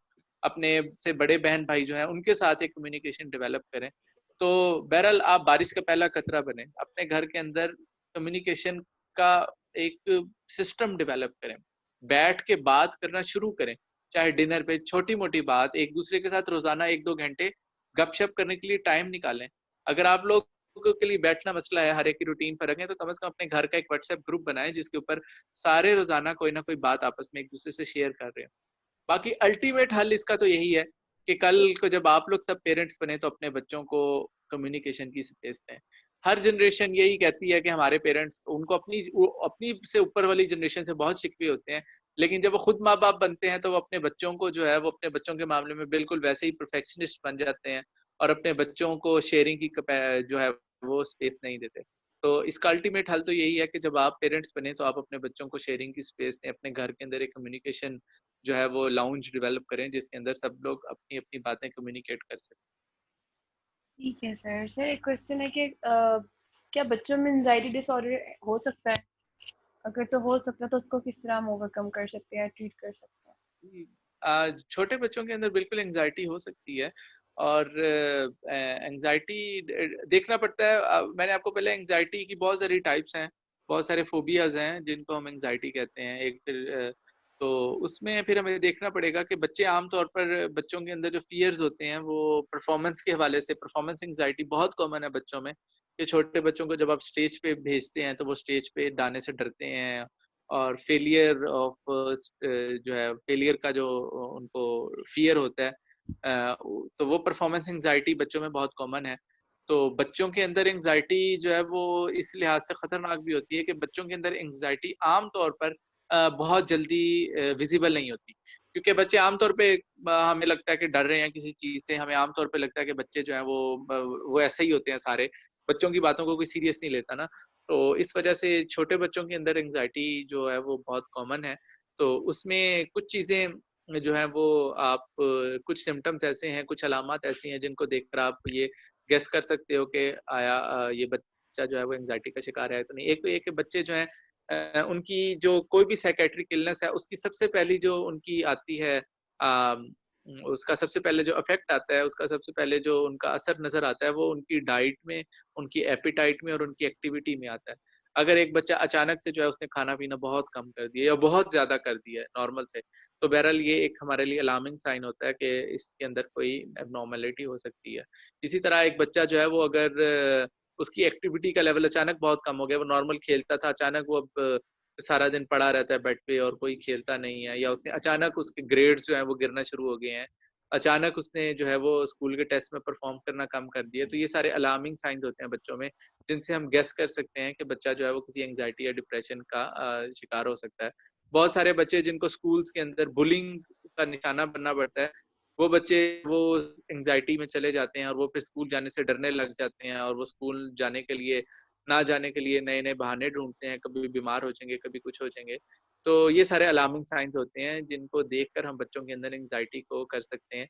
और बच्चों के अंदर एंग्जायटी जो है वो ट्रीटेबल है, उसको बहुत सारी बिहेवियरल मॉडिफिकेशंस के ज़रिए और बहुत सारी ट्रीटमेंट्स के मेडिसिन्स के ज़रिए भी ट्रीट किया जा सकता है। सर क्या पीयर प्रेशर जो है, पीयर प्रेशर और ये हमारी सोशल गैदरिंग जो होती है, क्या ये आजकल के नौजवानों में सबसे बड़ा रीजन नहीं हो गया एंजाइटी का या काइंड ऑफ स्ट्रेस का या डिप्रेशन का? कि लोग पीयर प्रेशर में, बच्चे जैसे फॉर एग्जांपल कॉलेज के बच्चे हैं, वो पीयर प्रेशर में आके हर चीज को कंपैरिजन में लेके चले जाते हैं, एक कंपटीशन मानने लग जाते हैं। तो क्या ये एक रीजन है बस आजकल के स्टूडेंट्स में, एक मेन रीजन कह सकते हैं स्ट्रेस या एंजाइटी या डिप्रेशन का? देखें देखिए पीयर प्रेशर जो है ये एक नॉर्मल चीज है। मतलब नॉर्मल से मुराद ये है कि पीयर प्रेशर एक ऐसी चीज है जो हर जगह एग्जिस्ट करता है।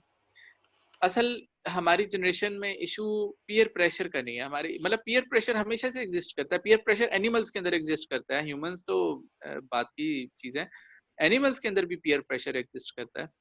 पीयर प्रेशर जो है ये इटसेल्फ तो कोई कॉज ऑफ एंजाइटी, लेकिन पीयर प्रेशर को कोप कैसे किया जाता है, this is the cause of anxiety. हम लोग अपनी नई जनरेशन को पीयर प्रेशर को कोप करना नहीं सिखाते। मसला पीयर प्रेशर नहीं है, पीयर प्रेशर तो एक नॉर्मल चीज है, उसने एग्जिस्ट करना है। बिल्कुल ऐसे है जैसे मैं आपको एग्जांपल दूं कि पाकिस्तान के अंदर जून के अंदर टेम्परेचर जो है वो 45 डिग्री सेंटीग्रेड होता है, ठीक है।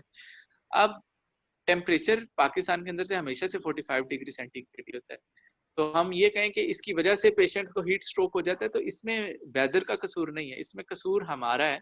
अगर हम प्रोटेक्टिव अपने सर पे कैप्स लेके नहीं निकलते, या अगर हम जो है वो अपने आप को हाइड्रेट नहीं करते, तो उसकी वजह से हीट स्ट्रोक हो जाता है। इसी तरह पीयर प्रेशर तो एक ऐसी चीज है कि जो इनएविटेबल है, जिसने जब तक इंसान रहेंगे तब तक पीयर प्रेशर रहेगा, ठीक है। तो पीयर प्रेशर तो एक चीज है जो जिससे हम खात्मा नहीं कर सकते। हमारा काम ये है कि हम अपनी जनरेशन को, हम अपने बच्चों को, अपने बहन भाइयों को पीयर प्रेशर से कोप करना सिखाएं कि पीयर प्रेशर को कोप कैसे किया जा सकता है। तो पीयर प्रेशर को कोप करने की बहुत सारी स्ट्रैटेजीज हैं। उनमें से सबसे जो इम्पोर्टेंट स्ट्रैटेजी है जो सिखानी चाहिए बच्चों को, कि वो बच्चों को ये सिखाना चाहिए कि वो हमेशा एक ऐसे दोस्तों के सर्कल में रहें जो उसके किसी भी फाइनेंशियल हवाले से, एकेडमिक हवाले से, जो ना उससे बहुत ज़्यादा ऊपर हों और ना ही बहुत ज़्यादा नीचे हों, ठीक है। हमेशा इंसान को अपने जो है वो अपने लेवल के लोगों में जो है वो कंपनी जो है उनके साथ रखनी चाहिए। दूसरी चीज़ बच्चों को ये समझानी चाहिए कि दूसरे बच्चों को ये बात समझानी चाहिए जो हमारे आमतौर पर पेरेंट्स नहीं समझाते। हमारे पेरेंट्स जो हैं वो बच्चों के अंदर पीयर प्रेशर को बेसिकली इंस्टिल करते हैं। हमारे जब पेरेंट्स ये कंपैरिजंस करना शुरू करते हैं बचपन से ही कि फलां के बच्चे के इतने नंबर थे, तुम्हारे इतने हैं, फलां का बच्चा यहाँ लग गया और तुम अभी ये कर रही हो, फलां का बच्चा इस यूनिवर्सिटी में चला गया और तुम अभी ये कर रही हो, फलां का बच्चे की ये जॉब लग गई और तुम अभी तक इस तरह कर रहे हो। तो ये जो पीयर प्रेशर हमारे दरमियान इंस्टिल किया जाता है, ये बेसिकली हमारी बचपन की ट्रेनिंग से ही हमारे अंदर इंस्टिल किया जाता है कि अगर आपने माशरे में सबसे अच्छा लगना है या अगर आपकी माशरे में कोई वर्थ है, तो वो इस लेवल पे डिसाइड होगी कि आपके इर्द गिर्द के लोग जो हैं, जो आपके दोस्त हैं, आपकी कम्युनिटी के लोग हैं, वो किस स्टेज पर हैं या वो किस जगह पर पहुंचे हुए हैं। तो ये इंस्टिल हम शुरू से करते हैं। तो हमें अपनी जनरेशन की तरबियत इस नहज पे नहीं करनी चाहिए, बल्कि हमें इस नहज पे तरबियत करनी चाहिए कि हम अपने बच्चों को ये समझाएं कि तुम्हारे लिए सबसे इम्पोर्टेंट चीज़ ये है कि तुम अपनी ज़िंदगी में अपने इर्द गिर्द लोगों में कितना कंट्रीब्यूट कर रहे हो। You are not in competition with other people. हमें शुरू से ये सिखाया जाता है, और हमारी जो एवोल्यूशन की थ्योरीज हैं वो भी हमें यही समझाती हैं कि सर्वाइवल ऑफ द फिटेस्ट है, और दुनिया में एक कंपटीशन चल रहा है और वही सर्वाइव करेगा जो सबसे फिटेस्ट होगा, और दुनिया के अंदर रिसोर्सेज की जंग है। तो अपने बच्चों को इन चीज़ों से निकालने की ज़रूरत है। अपने बच्चों को ये समझाने की ज़रूरत है कि you are an individual and you are not in competition of anyone else in the world. तुम्हारा इस दुनिया में किसी से कोई कंपटीशन नहीं है।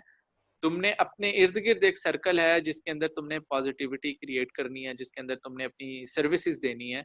तो इसके नतीजे में इसी तरह हम अपने बच्चों को पीयर प्रेशर को कोप करना सिखा सकते हैं कि उन्हें ये समझाएं कि पीयर प्रेशर होना इट्स नॉट एन इशू, लेकिन उस पीयर प्रेशर को कोप कैसे करना, किस तरह इंसान जो है वो अपने स्टैंडर्ड्स खुद सेट करे, अपने गोल्स खुद सेट करे। लोग उसके गोल्स सेट ना कर रहे हो, लोग उसके स्टैंडर्ड सेट ना कर रहे हो, बल्कि वो अपने गोल्स खुद सेट कर रहा हो। मतलब मुझे ये पता हो कि मैंने अगर हफ्ते में इतनी दफ़ा जो है वो फास्ट फूड खानी है, तो ये मैं डिसाइड करूँ हफ्ते में कितनी दफ़ा फास्ट फूड खानी है। बल्कि ये ना हो कि मैं अपने दोस्त, मेरा कोई फ्रेंड है जो रोज़ाना फास्ट फूड खा रहा है, तो मैं सिर्फ इस वजह से कि वो रोज़ाना फास्ट फूड खाता है तो मैं भी फास्ट फूड खाना शुरू कर दूँ। बल्कि अपने बच्चों को ये समझाना चाहिए या अपने दोस्तों को ये समझाना चाहिए कि वो अपने गोल्स खुद सेट करें, अपनी लाइफ को मैनेज करें, अपनी लाइफ के अंदर प्लानिंग पॉइंट्स बनाएं। तो जब वो अपनी लाइफ को खुद प्लान कर रहे होंगे, जब वो अपनी उनके जहन में ये चीज़ें होंगी कि वो किसी से कंपटीशन में नहीं है, वो किसी से कम्पीट नहीं कर रहे, बल्कि वो अपने एक इंडिविजुअल अपने अंदर हैं और उनका किसी से कोई कंपटीशन नहीं है। तो इन सारी चीज़ों से पीयर प्रेशर के जो इफेक्ट्स हैं वो कम हो जाते हैं।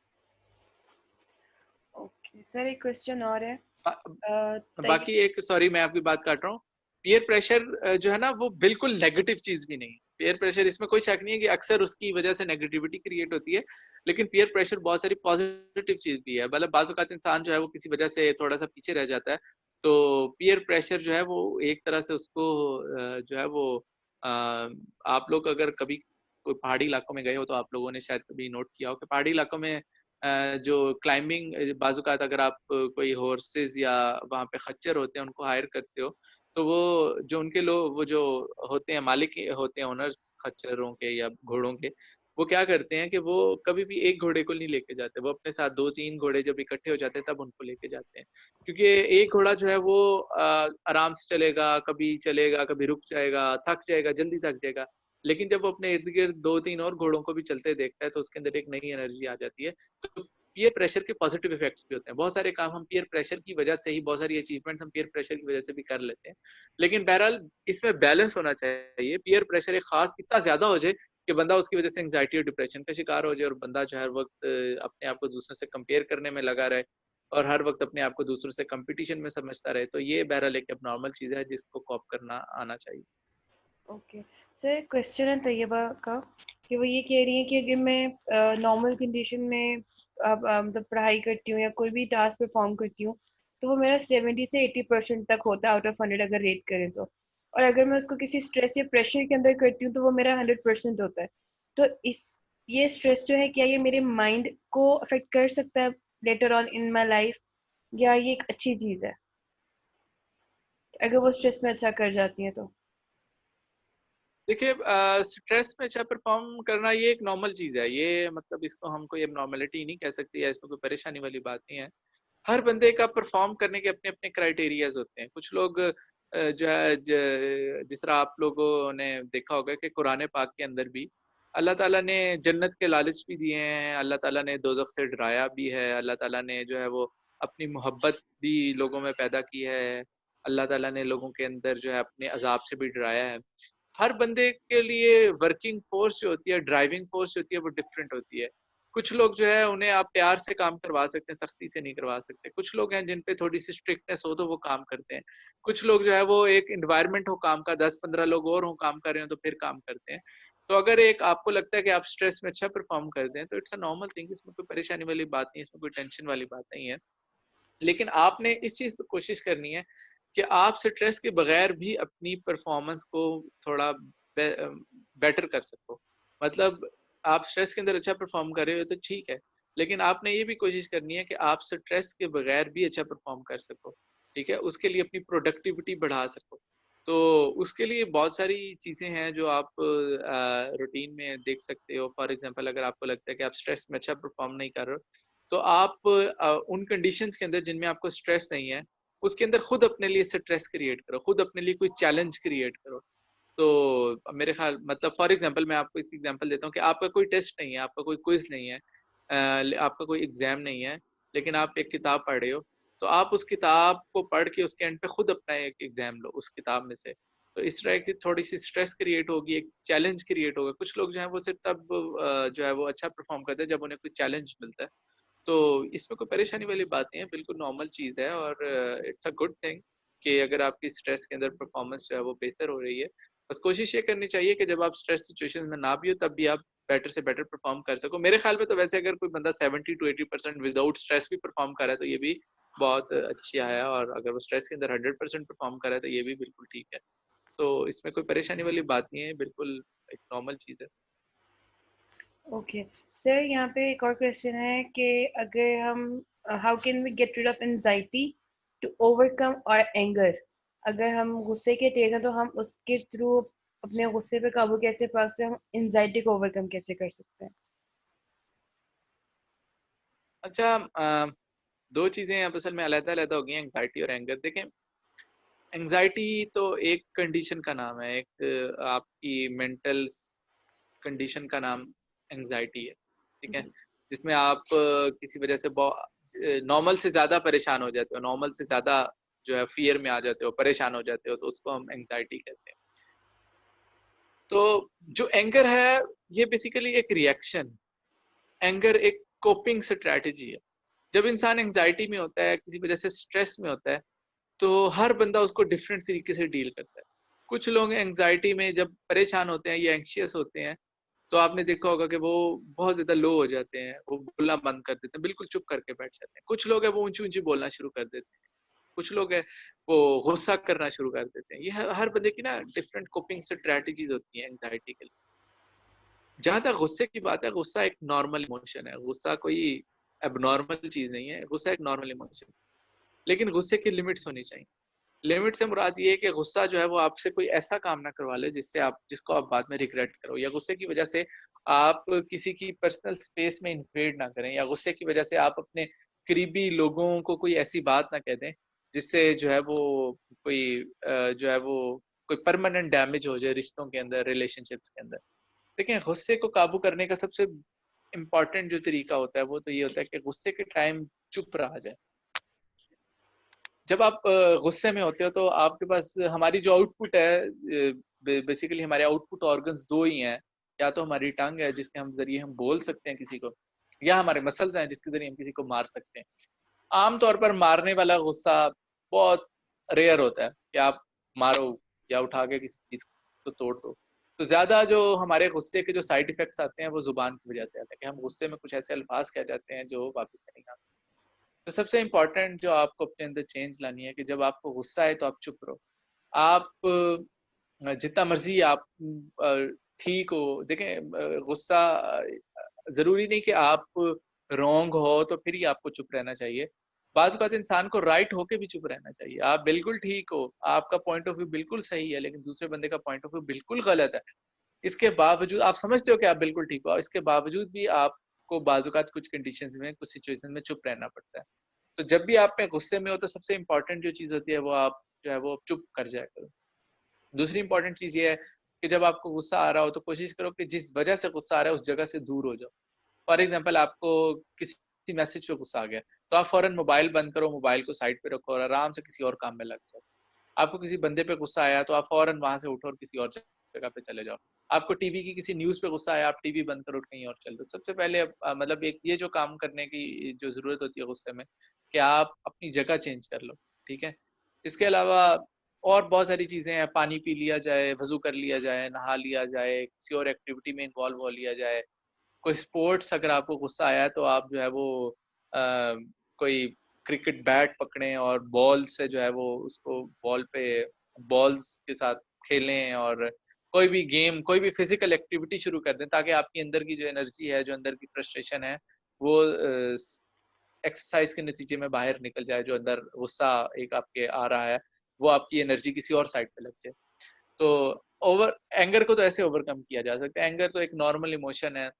उसमें मैंने आपको पहले बताया कि एंगर हो, गुस्सा आना मसला नहीं है। गुस्से की वजह से आप कुछ ऐसी हरकतें कर दो जो कि आपके लिए, आप कोई चीज तोड़ दो, आप किसी को मार दो, या आप जो है वो कोई ऐसी बात कर दो जो हमेशा के लिए किसी के दिल में रह जाए। तो ये चीजें खतरनाक है। गुस्सा आना मसला नहीं है, गुस्सा हर इंसान को आता है, लेकिन ये कि गुस्सा जो है वो उसको काबू में कैसे करना है, उसके लिए ये 4-5 स्ट्रैटेजीज हैं जो की जा सकती है। बाकी जहाँ तक बात है एंग्जाइटी को ओवरकम करने की, देखिए एंग्जाइटी एक डिजीज का नाम है। एंग्जाइटी को ओवरकम करना जो है वो बहुत सिंपल नहीं है। उसके अंदर अगर आप लोगों को थोड़ा सा, साइंस के स्टूडेंट्स हैं आप लोग सारे, हमारे ब्रेन के अंदर बहुत सारे न्यूरोट्रांसमीटर्स होते हैं। उन न्यूरोट्रांसमीटर्स के इम्बैलेंस की वजह से भी हम एंग्जाइटी में जा सकते हैं। मतलब हो सकता है आपको कोई स्ट्रेसफुल इवेंट ना हो, कोई मसला ना हो, लेकिन सिर्फ आपके ब्रेन के अंदर कुछ केमिकल्स की अप एंड डाउन होने की वजह से जो है वो आप उसमें एंग्जाइटी में जा सकते हैं। तो एंग्जाइटी जो है ये एक डिजीज है और इसके लिए प्रॉपर ट्रीटमेंट की जरूरत है, और वो प्रॉपर किसी साइकेट्रिस्ट के पास जाके करवानी चाहिए। उसकी एंग्जाइटी खाली आप उसे कहेंगे, एंग्जाइटी में आप किसी बंदे को कहोगे भाई नमाज पढ़ा करो, भाई कुरान पढ़ा करो, बस ठीक हो जाओगे, बस खुश रहने की कोशिश करो। जो बंदा बीमार है, जिस तरह बिल्कुल ऐसे है कि किसी बंदे को नज़ला हो तो आप उसे ये नहीं कह सकते कि भाई कोई नहीं इंशाल्लाह ठीक हो जाएगा, टेंशन नहीं लेनी, नज़ला ही है, खैर है, दवाई लेने की जरूरत नहीं है। ऐसे नहीं होता। जब कोई भी बीमारी है उसके लिए आपको प्रॉपर ट्रीटमेंट की जरूरत है। अगर आपको लगता है आपको एंग्जाइटी है तो आप उसके लिए किसी प्रोफेशनल थेरेपिस्ट के पास जाएं। वो आपको ये सारी चीजें भी बताएगा कि ये बिहेवियर में चेंज लाएं, नमाज पढ़ें, सब कुछ। ये सारी चीजें इनकी अपनी वैल्यू है, लेकिन इसके साथ साथ आपको प्रॉपर मेडिकल ट्रीटमेंट जो है, मेडिसिन के जरिए ट्रीटमेंट, उसकी भी जरूरत होती है। तो एंग्जाइटी की ट्रीटमेंट, एंग्जाइटी को ओवरकम करने के लिए आपको किसी प्रोफेशनल साइकेट्रिस्ट के पास जाना चाहिए, और वो जो भी ट्रीटमेंट एडवाइस करता है उसमें बिहेवियरल मॉडिफिकेशन हैं या उसमें मेडिसिन है, वो सब के सब आपको फॉलो करना चाहिए। बाकी एंगर को जो ओवरकम करना है उसके लिए मैंने आपको 2-3 स्ट्रेटजीज बता दी हैं, वो आप करें तो होपफुली, मुझे तो उनसे बहुत फायदा हुआ है, आपको भी इंशाल्लाह फायदा हो। ओके सर, एक क्वेश्चन है मोहम्मद दानियल का कि समटाइम हमारे दिमाग में या हम लोग नेगेटिव थॉट्स को अपने जहन में जगह दे देते हैं जो हमें स्ट्रेस की तरफ लेके जाता है। तो हम इस चीज को, अपने नेगेटिव थॉट्स को हम किस तरह इग्नोर करना चाहें या इसको थोड़ा सा करना चाहें साइड, इसके बारे में ना सोचे, इसको कैसे ओवरकम कर सकते हैं? देखें नेगेटिव थॉट्स, असल दो नेगेटिव थॉट्स की नेगेटिविटी जो होती है उसकी दो टाइप्स होती हैं, ठीक है। एक तो नेगेटिव थॉट्स हैं जो आपको किसी वजह से आती हैं, मतलब किसी शख्स, किसी बंदे के बारे में या किसी इवेंट के बारे में नेगेटिव थॉट्स आ जाना, मतलब कोई इवेंट हुआ है और उसके बारे में नेगेटिव थॉट्स आपके ज़हन में आ गई, ठीक है। एक नेगेटिव थॉट्स होती है जो फ्यूचर से रिलेटेड आपके ज़हन में आती है, मतलब आप हर चीज़ का नेगेटिव एंगल देखते हो, ठीक है। मतलब आपके सामने एक जो है वो फॉर एग्जांपल एक बंदा आया है और वो बंदा बड़ा वेल ड्रेस्ड है, उससे सब कुछ बहुत वेल ड्रेस किया हुआ है, लेकिन उसकी बस आपको लगता है कि जो है ना वो मूंछें थोड़ी सी ज्यादा बड़ी हैं, ठीक है। तो आप उसकी पूरी जिस पूरे वेल ड्रेसिंग को, सब कुछ उसके बोलने के स्टाइल को सब एक साइड पे रख के सिर्फ उसकी मूंछों पे जो है वो अपने ज़हन को बना देते हो कि यार ये इसकी तो मूंछें बड़ी हैं, तो मतलब एक बंदा सही नहीं है, ठीक है। एक इस तरह के नेगेटिव थॉट्स होते हैं। जहां तक बात है जो पास्ट की नेगेटिव थॉट्स है, पास्ट की नेगेटिव थॉट्स होती हैं कि मतलब आपके साथ कोई इवेंट हुआ है और उस इवेंट की वजह से आपके अंदर नेगेटिव थॉट्स आ गए हैं। ये जो ये जो नेगेटिव थॉट्स हैं ये नॉर्मल होती हैं, ठीक है। अगर आपके साथ कोई ऐसा नेगेटिव इवेंट हुआ है और उसके नतीजे में आपके ऊपर कोई थोड़ी सी नेगेटिव थॉट्स आपके ज़हन में आ गई हैं, तो ये एक नॉर्मल चीज़ है, इससे कोई परेशान नहीं होना चाहिए। हाँ, उसमें ये है कि उसको प्रोलॉन्ग नहीं करना चाहिए, उसको ज़्यादा देर के लिए लिंगर ऑन नहीं करना चाहिए। उसमें सबसे इम्पोर्टेंट चीज़ ये होती है कि आप एम्पैथी करें। एम्पैथी कहते हैं कि अपने आप को किसी दूसरे बंदे के शूज़ में रख के देखें। एक हमारे इंसानों से जो डिफरेंट इंटरेक्शन के होते हैं, तरीके होते हैं, उनमें एक सिंपैथी होता है कि आप किसी पे तरस खाते हो, ठीक है ना। एक एपैथी होता है कि आप किसी से बिल्कुल बेगर्ज हो जाते हो। लेकिन जो सबसे इम्पोर्टेंट और सबसे अच्छा तरीका होता है किसी से भी इंटरेक्ट करने का, वो एम्पैथी है। एम्पैथी का मतलब ये था कि अपने आप को दूसरे के शूज में रख के देख के रखना। फॉर एग्जाम्पल, आप एक आप एक गए हो, क्या आप कहते हैं कि किसी कार पे जा रहे हो और आपको रास्ते में पुलिस वालों ने रोक लिया और आप पुलिस वालों से निकल के आप मिले और पुलिस वाले ने आपसे आगे से बदतमीजी किया। अब आपके ज़हन में फौरन कितना गुस्सा आता है, आप कितना बुरा लगता है कि ये इसने मेरे साथ क्यों किया। लेकिन आपने सबसे पहले ये करना है कि अपने आप को उसके शूज में रख के देखो। जब आप अपने आप को उसके शूज में रख के देखोगे, फिर आपको पता चलेगा कि ये बंदा सारा दिन 12 घंटे से धूप में खड़ा है अपनी ड्यूटी पे, ठीक है। और हर बंदा आने वाला जो है वो इसको कभी कोई मजाक करता है, कभी उसके साथ कोई बदतमीजी करता है, और इसकी तनख्वाह इतनी कम है कि ये अपने घर का खर्चा भी पूरा नहीं चला सकता। तो इन सारी चीज़ों की वजह से ही मेरे साथ बदतमीजी कर रहा है। इसी तरह अगर आप एक टीचर हो और मैं चूँकि टीचिंग से मेरा ताल्लुक रहा है और मैंने कम से कम इन चीज़ों से बहुत सीखा है कि मैं हमेशा जब भी कोई स्टूडेंट मेरे मतलब मेरी क्लास में अगर कोई स्टूडेंट मिसबिहेव कर रहा है या कोई स्टूडेंट लेट आ रहा है या कोई स्टूडेंट जो है वो अपना काम पूरा नहीं कर रहा, तो इस पे हमेशा रिएक्ट करने की बजाय पहले अपने आप को उसके शूज़ में डाल के देखें कि आखिर क्या वजह है कि ये बंदा क्लास में बैठ के चुप नहीं कर रहा। तो फिर आपको पता चलता है, फिर आपको अपने अंदर पता चलता है कि हो सकता है मेरा लेक्चर में कोई मसला हो सकता है मेरा लेक्चर इतना इंटरेस्टिंग ना हो सकता है कि वो सिर्फ अटेंडेंस के लिए यहाँ पे बैठा हो, उसका और कोई मकसद ना हो, ठीक है। हो सकता है वो सारा दिन बहुत ज़्यादा परेशान हो किसी वजह से और वो यहाँ आके तो अपने आप को थोड़ा रिलैक्स कर रहा हो। जब आप अपने आप को दूसरे के शूज़ में डालते हैं तो नेगेटिव थॉट्स ऑटोमेटिकली थोड़ी-सी कम हो जाती हैं। तो ये जो नेगेटिव थॉट्स हैं इनको सबसे कम करने का तरीका ये एम्पैथी है कि अपने आप को दूसरे के शूज में डाल के देखें, अपने आप को दूसरी की सिचुएशन में रख के देखें, ठीक है। अपने आप को दूसरा कंसिडर करके देखें, ठीक है। इस दुनिया के अंदर आप देख लो कि जो सिविलाइज्ड नेशंस हैं, जो बड़े दुनिया के अच्छे मुल्क हैं, बाहर के मुल्कों में अगर कोई बंदा जो है वो फॉर एग्जांपल कोई बड़ा क्राइम करता है, तो फॉर एग्जांपल किसी बंदे ने जो है वो मर्डर कर दिया किसी का, तो वो मर्डर की जो उसको सजा होती है वो तो होती है, लेकिन उन्होंने मर्डरर्स के लिए स्पेसिफिक रिहेबिलिटेशन सेंटर्स बनाए होते हैं, जहाँ पे वो उन मर्डरर्स को दोबारा से साइकोलॉजिकली ट्रेन करते हैं, उनको दोबारा से नॉर्मल लाइफ का हिस्सा बनाने की कोशिश करते हैं। हमारी सोसाइटीज में अगर आप देखोगे कि हमारी सोसाइटीज में क्या होता है कि अगर कोई बंदा चोरी करता पकड़ा गया तो फौरन लोग उसको जो है वो मारना शुरू कर देते हैं, जी चोर आ गया।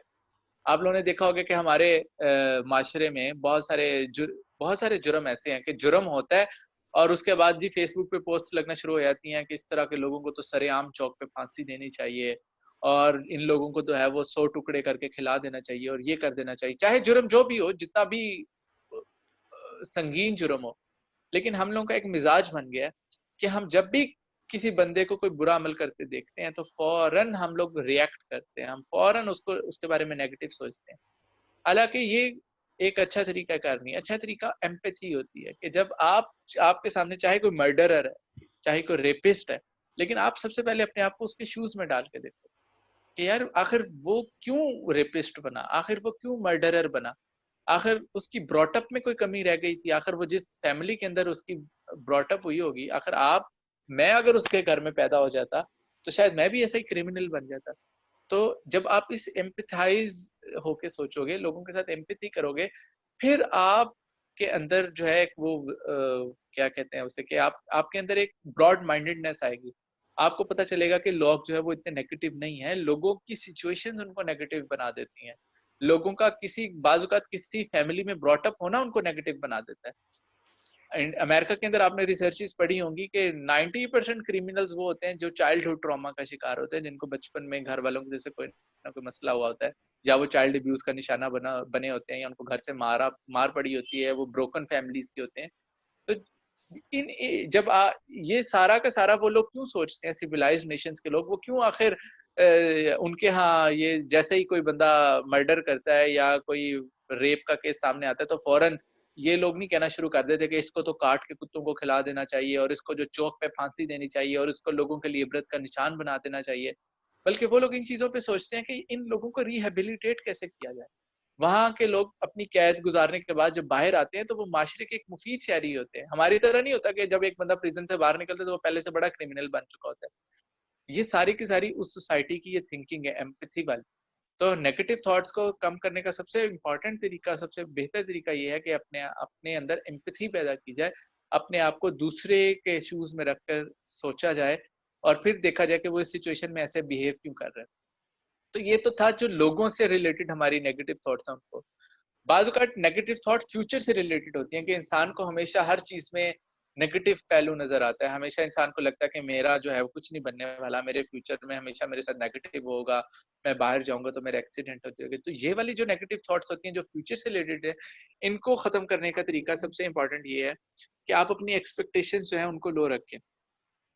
आप जो है वो अपने आप को अपने आप को किसी स्टैंडर्डाइज्ड ना करें, मतलब आप अपने को स्टैंडर्ड सेट ना कर लें। आप अप आप फ्यूचर के बारे में ये ना सोचें कि मैंने जो है वो अपना एक खास स्टैंडर्ड है, अपने ये टारगेट है जिसको मैंने अचीव करना है। बल्कि आपका टोटल टारगेट ये होना चाहिए कि मैंने अपना आज का दिन गुजारना है, ठीक है? जितना ज़्यादा आप आगे के बारे में सोचोगे, जितना ज़्यादा आप लॉन्ग टर्म जो है वो चीज़ों के बारे में परेशान होगे कि मेरे से 2 साल बाद क्या होगा, मेरे पास 3 साल बाद क्या होगा, उतना ज़्यादा आपके अंदर ये नेगेटिव थॉट्स आएँगे। तो सबसे पहले इम्पोर्टेंट चीज़ ये है कि आप सिर्फ प्रेज़ेंट में रह के जियो। आप ये सिर्फ सोचो कि मैंने आज का दिन गुज़ारना है, और मैं ये जो मोमेंट गुज़ार रहा हूँ बस यही मेरे इख्तियार में, और मैंने इसी के अंदर जो है वो अपने आप को कुछ करना है। दूसरी इम्पोर्टेंट चीज़ ये होती है कि आप हमेशा ऐसे लोगों में रहो जो आपको कॉन्फिडेंस दें। नेगेटिव थॉट्स बाज़-औक़ात कंपनी की वज़ह से भी आ जाती है। जब आप एक ऐसी कंपनी में रहते हो जो आपको हर वक़्त डिग्रेड करते हो, जो आपको हर वक़्त ये कहते हो कि यार तुम्हारे में तो कुछ भी नहीं है, तुम कुछ नहीं कर सकते, तो उसकी वज़ह से भी बंदा लो फ़ील करना शुरू कर देता है। तो कोशिश करें ऐसे लोगों में रहें जो पॉज़िटिव हों। पॉज़िटिव लोगों के साथ रहने की वज़ह से भी आपके अंदर पॉज़िटिव थॉट्स इमर्ज करती हैं। जो लोग हमेशा आपको अच्छा फ़ील करवाएँ, जो आपको पॉज़िटिव फ़ील करवाएँ। तीसरा इम्पोर्टेंट चीज़ ये होती है कि हमेशा अपनी जो भी काम करें वो अपनी एबिलिटीज़ को के मुताबिक करें।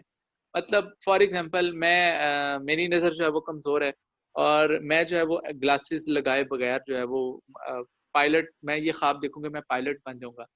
मेरी नज़र कमज़ोर है, मैं कभी पायलट नहीं बन सकता। मेरे जो एयर फ़ोर्स की एक रिक्वायर होती है नज़र, मेरी उसके मुताबिक नहीं है, तो मैं पायलट नहीं बन सकता। तो हमेशा इंसान को अपनी एबिलिटीज़ को पहले जज करना चाहिए और उसके हवाले से काम जो है वो करना चाहिए, ठीक है? तो ये सारी चीज़ें करें तो मेरे ख़्याल में जो नेगेटिव थॉट्स हैं उनसे काफ़ी हद तक छुटकारा पाया जा सकता है। बाकी individual case to case vary करता है, क्योंकि नेगेटिव थॉट्स एक बहुत जनरल टर्म है। अगर कोई इंडिविजुअल कोई स्पेसिफिक एग्जाम्पल हो तो उसमें मजीद से स्ट्रैटेजीज जो है वो डिवाइस की जा सकती। ओके सर, एक क्वेश्चन और है, लास्ट है, इसके बाद हम अपने सेशन को वाइंड अप करते हैं कि कुछ ऐसे पेशेंट्स होते हैं जो डिप्रेशन का शिकार होते हैं, लेकिन डिप्रेशन की वजह से दे आर लाइक उनका जहन कमजोर हो जाता है, एंटी डिप्रेसिव भी ले रहे होते हैं लेकिन उनको सुकून नहीं होता, तो इस कंडीशन में क्या करना चाहिए?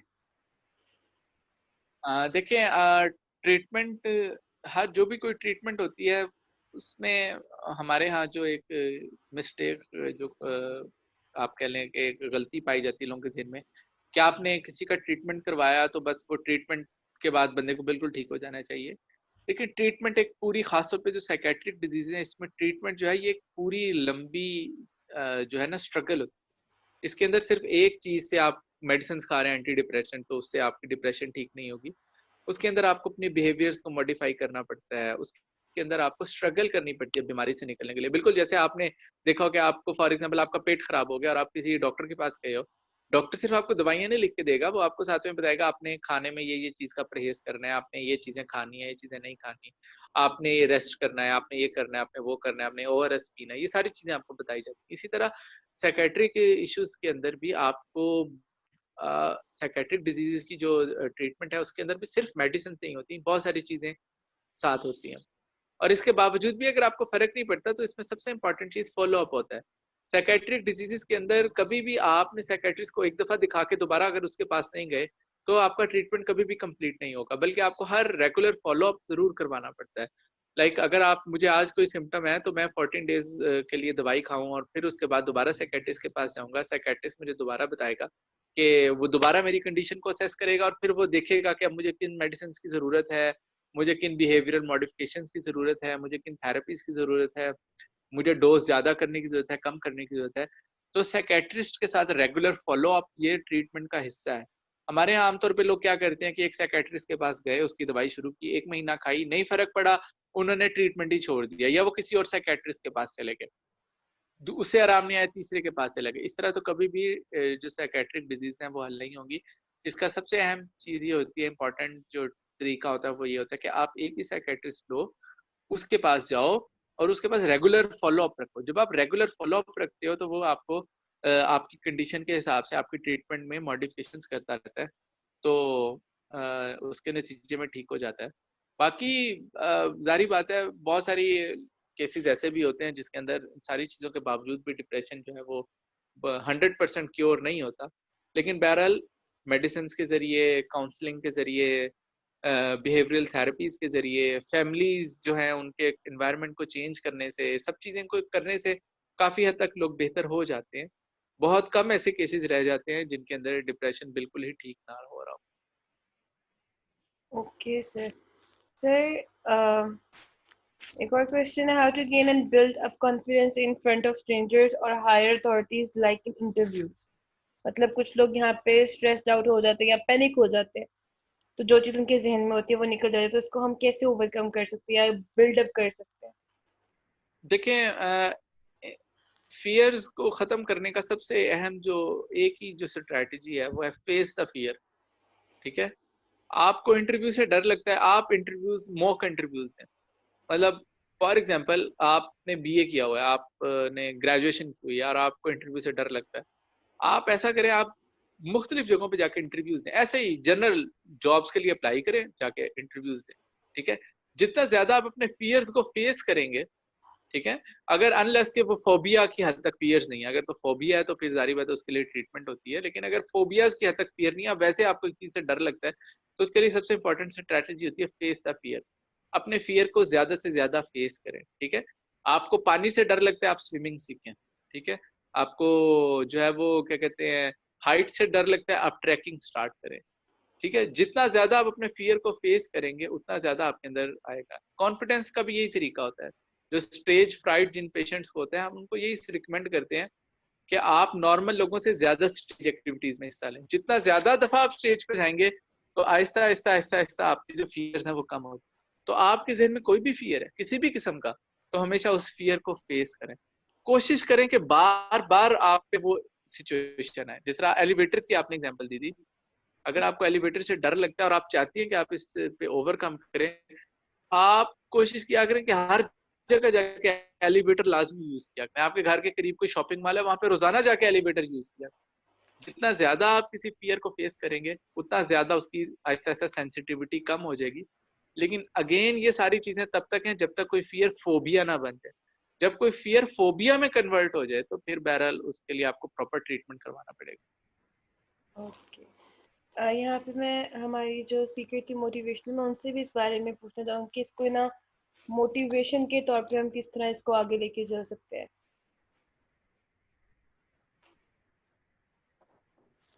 जी, डॉक्टर साहब ने बहुत अच्छी बातें की। ठीक है, आपको स्ट्रेस फेयर वगैरह जो भी है इनका एक ट्रीटमेंट चाहिए। ट्रीटमेंट, ये चीजें आपको वक्ती तौर पे ठीक तो करती हैं, लेकिन आपको ये पूरी तरह क्योर नहीं करती। क्योर ये आपको तब करती हैं कि जब आप खुद से क्योर होना चाहते हैं। मेडिसिन आपको आपको हेल्प आउट करती हैं बहुत ज़्यादा, आपको आगे आने में, आपको अपने फेयर और अपने स्ट्रेस डिप्रेशन वगैरह को पीछे छोड़ने में हेल्प आउट तो कर सकती हैं, लेकिन क्योर नहीं। उसके लिए आपको खुद ही करना चाहिए। जैसे मैंने आपको पहले भी कहा था कि आपको सेल्फ कॉन्फिडेंस रखना पड़ता है, आपको खुद को जानना पड़ता है, आपको अपनी सोचों पे काम करना पड़ता है। पेरेंट्स बहुत वाकई काम करते हैं आपके आपको अच्छा इंसान बनाने में, टीचर्स काम करते हैं। जब आपके पास ये ना हो तो आपको खुद से देखना पड़ता है कि हम क्या कर सकते हैं, हम कहाँ जाना चाहते हैं, आपकी अप्रोच क्या है। फिर आपके फैमिली और या आपके जो दोस्त बहुत अहम रोल अदा फिर कर रहे होते हैं आपके साथ आपको आगे लेके जाने में। पेरेंट्स की जो मैं कहूँगी इसमें एंड में यही कि पेरेंट्स जो है ना, वो आप उनकी मेहनत जो होती है जो वो बच्चों पे करते हैं, वो फैक्टर जो वन है ना, वो पेरेंट्स ही आप पे वो हेल्प आउट आपको करते हैं, आपको बेहतरीन इंसान बनाने में, और आपको किसी भी स्ट्रेस से या इस तरह की चीजों में पहले तो जानने से ही वो रोक देंगे। तो बाद में आप अगर हैं तो आप उससे निकालने में वो आपकी मदद करेंगे। सेकंड जो है वो टीचर्स। टीचर्स जो है ना, वो अपनी खूबियां जो होती हैं वो अपने बच्चों के अंदर कन्वर्ट जिस तरह करते हैं, उसी तरह टीचर्स की खामियां भी जो होती हैं ना, वो भी कन्वर्ट हो रही होती हैं। तो टीचर्स का बहुत अहम रोल होता है। टीचर्स को आगे आना चाहिए, और अपनी जो खामियां, हर इंसान खूबियों और खामियों से मिलके बना होता है, लेकिन ये उनकी ड्यूटी है कि जब वो बच्चों के सामने आए, क्या बोलते हैं, क्या एक्ट करते हैं, वो चीजें उस पे खुद पे भी, अपनी जात पे भी नोटिस रखें कि हम क्या कह रहे हैं, हम क्या बोल रहे हैं, हम क्या कर रहे हैं, क्योंकि बच्चे वो सब कुछ अडॉप्ट कर रहे हैं आपसे। तो वो जो चीजें हैं। फिर थर्ड जो है आपके दोस्त, वो बहुत अहम रोल प्ले करते हैं। अच्छा दोस्त जो आपके पास है ना, वो आपको तोहफा है अल्लाह की तरफ से। वो आपको अच्छी राह दिखाता है हमेशा। आपकी अच्छी गैदरिंग जब आप करते हैं, उसका हमेशा आपके जहनों पे अच्छा असर होता है। आप कामयाब लोगों में बैठा करें, आप जब कामयाब लोगों में बैठ रहे होते हैं तो आपके उनकी जो खूबियां होती हैं, वो आपकी उनके जब उन बातों से, आप उनके एक्ट से, वो सारी चीजें वो आप ले रहे होते हैं, वो जब सब कुछ आप अपने अंदर जज्ब कर रहे होते हैं। जिस तरह आप देखें फूल है, तो फूल को अगर आप वो जमीन में आप दबा भी देते हैं, तो उससे फूल खत्म हो या ना हो, लेकिन जमीन को ये होता है कि जमीन में उसकी खुशबू आना शुरू हो जाती है।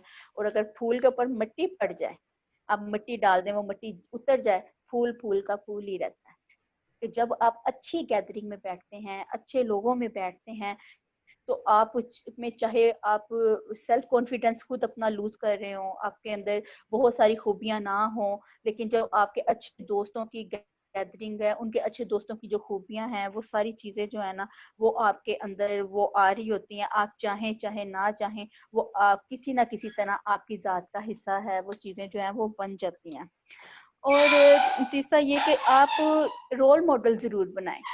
जिंदगी में रोल मॉडल बहुत अहम है। जब आप एक कोई रोल मॉडल बनाते हैं अपने लिए, तो आप उनकी जो, मैंने जिस पहले कहा था कि रोल मॉडल जो होते हैं, आप देखते हैं कि ये कामयाबियों का सफर इन्होंने किस तरह किया है, वो इस कामयाबी तक किस तरह पहुंचे हैं। तो वो जो उनकी जो वहां पहुंचने की होते हैं, आपको एक रास्ते मिलते हैं, आपको बहुत सारी आसानियां नजर आना शुरू होती हैं, बहुत सारे आपके सवाल होते हैं जो आपको बेचैन करते हैं, आपको खौफजदा करते हैं, वो आपको एक ही लेसन में, उनका एक दफा करने से उनको या मिलने से, अगर आपके रोल मॉडल आपके सामने हो, तो वो आप उनको बहुत आसानी से उन सवालों के जवाब आपके लिए और जिंदगी में काम करने के तरीके आसानी आपके पैदा होना शुरू हो जाती हैं। अच्छे लोगों में बैठने मैं तो यही कहूंगी, पेरेंट्स और टीचर्स की गैदरिंग बहुत अच्छी है, अच्छे दोस्तों की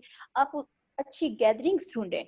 आप जब अच्छे लोगों में बैठते हैं, आपको कामयाब लोगों में बैठें, आप अपने से जो अच्छे लोग हैं, आपसे ज्यादा ज़हीन लोग हैं। बच्चे बाज़ औक़ात होते हैं कि वो अपने से ना ज़हीन लोगों के पास बैठते घबराते हैं। अब क्लास में भी हों तो आपने देखा होगा अक्सर जो बच्चे होते हैं लाइक होते हैं, उनके साथ वैसे ही बच्चे बैठे होते हैं जो बिल्कुल क्लास में बच्चा होता है सबसे कमजोर पढ़ाई में चीजों, वो किसी ना किसी आपको एक कोने में या पीछे किसी पीछे कहीं ना कहीं बैठा नजर आएगा। अगर किसी बच्चे को टीचर्स की ड्यूटी, मैं तो कहूँगी ये है कि उन बच्चों के दरमियान जो बहुत पढ़ाई में अच्छे हैं, एक्टिव बच्चे हैं, उन बच्चों को उसके जब आप दरमियान में ले आते हैं तो उस बच्चे की कारकर्दगी आप देखेंगे कि दिन ब दिन खुद ब खुद ही अच्छी से अच्छी होती जाएगी। वजह क्या होती है? वजह सिर्फ यही होती है कि जब हम जैसे लोगों में बैठते हैं, वो सारी चीजें जो हैं वो हम पे असर अंदाज हो रही होती हैं। किसी ना किसी तरीके से, बातों से, उनके तरीकों से। आप जब भी अपने से ऊपर लेवल के लोगों से मिलते हैं, आपका जिंदगी में तरक्की करने का दिल करता है। आप जब अपने से ज़हीन लोगों में बैठते हैं, आप किताब पढ़ने वालों के साथ बैठते हैं, तो आप फजूलियात से बचते हैं। मीडिया का दौर है, आपके लिए हर चीज़ बच्चों के लिए खुली है, पूरी दुनिया, तो उसमें भी आप अच्छी बुरी चीज़ें सारी ले रहे होते हैं। लेकिन जब आपकी गैदरिंग अच्छी होती है, आप किताब वाले लोगों से मिला करें, जो पढ़ते हैं, जो किताबों से मोहब्बत करते हैं। हमारे माशरे की कमी यही है कि हम किताबों से दूर हैं। किताबें हैं, सिलेबस की हैं, बर्डन है वो पर आप पे। आप उसे बर्डन लेके करते हैं कि कामयाब होने के लिए मुझे ये पढ़ना है, मैंने इसमें क्या है,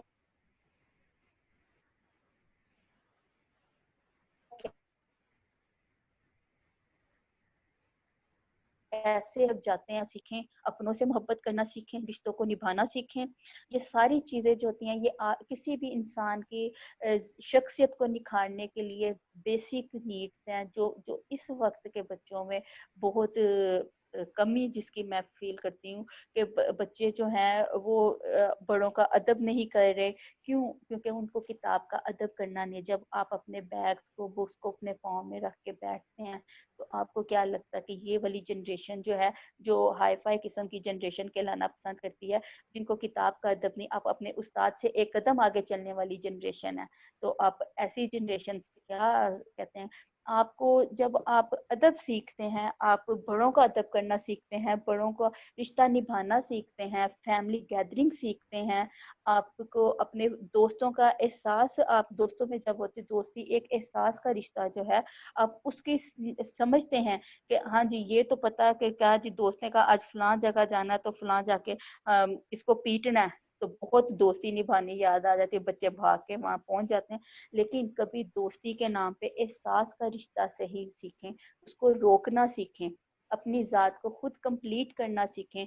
मैंने आपको पहले भी जिस तरह कहा था कि एक इंसान जो है वो खुद जो होता है, उसकी जात का उसके ऊपर कंट्रोल है। अपने आप पे कोई किसी पे कंट्रोल नहीं किसी को करता, आप खुद कंट्रोल करते हैं। आपके जितने भी जिंदगी को लेके फेयर्स हैं, कोई चीज है, आपको स्ट्रेस है, वो आपको कोई साथ आपके डॉक्टर्स हों, चाहे आपके पेरेंट्स हो, वो आपको हेल्प आउट कर सकते हैं, लेकिन आपको क्योर वो नहीं कर सकते, वो आपको खुद ही करना होगा। आपको अपने ज़ात पे सेल्फ कॉन्फिडेंस से बिल्डअप करें, आप अपनी पर्सनल डेवलपमेंट करें। आपके आईना जो होता है ना, जिस तरह मैं एक मिसाल आपको देती हूँ, आईना हमें सब दिखाता है। जब आप तैयार श्यार होते हैं, आप खड़े होते हैं, तो आपको अपना आप दिखता है उसमें। आपको अपनी कमियां पेशियां, अपने आप ड्रेसअप अच्छे हुए हैं नहीं हुए हैं, आप बाल सही बने नहीं बने, वो हर चीज जिस तरह आपको दिखाते हैं, इसी तरह आपकी जिंदगी में आपके दोस्त जो होते हैं वो आपका एक आईना होते हैं। वो आपको अच्छे से बताते हैं कि आप ये अच्छा कर रहे हैं, ये आप बुरा कर रहे हैं। इसी तरह दूसरा जो आपका आईना है वो आपका रिजल्ट है। वो आपको बताता है कि आप किस तरह आगे जा रहे हैं। आप अपने रिजल्ट्स को, दोस्त जब अच्छे रखते हैं, वो एक आईना हो गया, एक आपके दोस्त हो गए, वो आपको बता रहे हैं, दूसरा आपके हो गए रिजल्ट, आपको बताता है कि आप क्या शो कर रहे हैं। जब आप अच्छे से चल नहीं रहे, तो आप किस तरह सोच सकते हैं कि आप जिंदगी में दौड़ सकते हैं। तीसरा आपका दुश्मन, वो आपका बहुत बड़ा आईना है। क्योंकि वही तो मैं समझती हूँ एक वो शख्स होता है जो आपको आपकी हर अच्छी बुरी चीज ढूंढ के आपके अंदर से आपके सामने ला के बताता है। हम लोग अक्सर वो सोचते हैं कि ये हमें अच्छा नहीं समझता, शायद इसीलिए ये हमारे लिए बुराइयां हमारी जात की हमें दिखाता है, हमें बताता है। लेकिन आप किसी जो लोग आप पे तनकीद करते हैं या करते हैं, उसको आप गुस्सा ना करें, आप उसको गौर से सुने, हर एक की बात सुनने की अपने अंदर स्टेमिना पैदा करें। आप हर एक की बात सुने, सोचें, समझें और फिर देखें कि आया कि ये चीज आपकी जात के अंदर है, कि वाकई ही कोई आपको कह रहा है जात की, आप अपने जात का खुद के साथ आप मीटिंग करें, अपने खुद को जानने की कोशिश करें कि किसी ने हमें अच्छा कहा है तो हम बड़े खुश होते हैं कि इसने हमें बहुत अच्छा कह दिया, तो ये तो बहुत अच्छा, ये हमारा दोस्त है। अगर इसने हमें बुरा कहा है तो ये तो हमारा दोस्त नहीं है जिसने हमें। लेकिन अच्छाई बुराई जो है, हर इंसान की जात के दो आईने हैं, लेकिन दोनों आपके साथ ही होते हैं। लेकिन आपने ये देखना कि आपने इन दोनों अपनी जात की अच्छाई और बुराई का बैलेंस किस किस तरह करना है। खुद को बैलेंस करना सीखें, अपनी पर्सनल डेवलपमेंट सीखें, आप जिंदगी में ठहराव सीखें। अपने जब आप अपनी ग्रूमिंग किस तरह करेंगे कि आपकी जात में ठहराव आएगा, आपको अब दूसरों की बात सुनने का आपके अंदर स्टेमिना पैदा होगा। आप फिर सारों के आप अपने जात पे गौर फिक्र करेंगे, दूसरों की बातें सुन सकेंगे, अच्छी कंपनी इंजॉय कर सकेंगे। क्यों जो आजकल के बच्चे हाइपर बहुत जल्दी होते हैं। हाइपर होना किसी भी मकसद का हल नहीं होता। आप अच्छे से सीखें, करें, तो आपकी जिंदगी में खुद ब खुद ही आपके रवैयों में तब्दीलियां होंगी, आपके अमल अच्छे होंगे और ऑटोमेटिकली आपके इर्द गिर्द का माहौल खुद ब खुद ही खूबसूरत होना शुरू हो जाएगा। एक इंसान जब खुद खूबसूरत होता है तो उसका इर्द गिर्द के लोग उसकी वजह से, उसके रवैये की वजह से वो खुश होते हैं। जब वो खुश होते हैं तो उसके इर्द गिर्द का माहौल खूबसूरत होना शुरू हो जाता है। फिर स्ट्रेस हो या फिर कोई भी टेंशन छोटी मोटी, वो सारी, वो छोटी बड़ी, वो सारी आपको उसका हल मिलना शुरू हो जाते हैं। और जिंदगी के जब आपको हल मिलना शुरू हो जाते हैं, आप फिर एक अचीवर बन के सामने आते हैं जिंदगी के। आप बहुत सारी चीजें अचीव करना शुरू कर देते हैं। आप देखें, जिंदगी होती है तो उसमें मसले मसाइल तो चलते रहेंगे। ये आप किसी को आपने सुना होगा कि जिंदगी बहुत तंग है, जिंदगी आसान नहीं है, ये काम करना आसान नहीं, कहना आसान है, वहां तक पहुंचना आसान नहीं। बातों में तो सारे कह देते हैं कि ये आपने कर दिया, ऐसे कर लें, ऐसे कर लें, ये इसका हल है, ये इसका हल है। लेकिन आप खुद करके देखें तो जिंदगी से हम बहुत तंग हैं। ये बातें आपने बहुत दफा सुनी होगी, ये बातें तो होती हैं, लेकिन जिंदगी को छोड़ने का कोई, किसी को भी आप कहें तो दुनिया से जानने की कोई भी बात नहीं करता। कहता नहीं, जिंदगी गुजारनी है, दुनिया में रहना है, अभी जाने का दिल नहीं। अगर जिंदगी इतनी खूबसूरत है तो जिंदगी की अच्छी और बुरी चीजों के साथ वो आपको टैकल करना सीखना होगा कि किस तरह आपने जिंदगी को टैकल करना है, किस तरह आपने इसको साथ लेके अपने अपनी चीजों, अच्छाइयों और बुराइयों के साथ मैनेज करके इन चीजों को, अपनी जात को एक अच्छी शख्सियत, अपनी जात में ये सारी चीजें हैं, उसको आपने अच्छाई बुराई का बैलेंस करते हुए आपने अच्छी तरह जिंदगी गुजारते हुए खुद को एक कामयाब शख्सियत बनाना। इसी तरह जब हर कोई खुद के सेल्फ डेवलपमेंट करता है, तो पर्सनल डेवलपमेंट करता है, तो वो एक अच्छा माशरा हमारे सामने आता है और फिर जिंदगी में सबके लिए खुद ब खुद ही आसानियां हो जाती हैं। Thank you so much ma'am. Sir, last में आप कुछ कहना चाहेंगे, कोई मैसेज जो आप हमारे स्टूडेंट्स को या हमारे लिसनर्स को देना चाहें?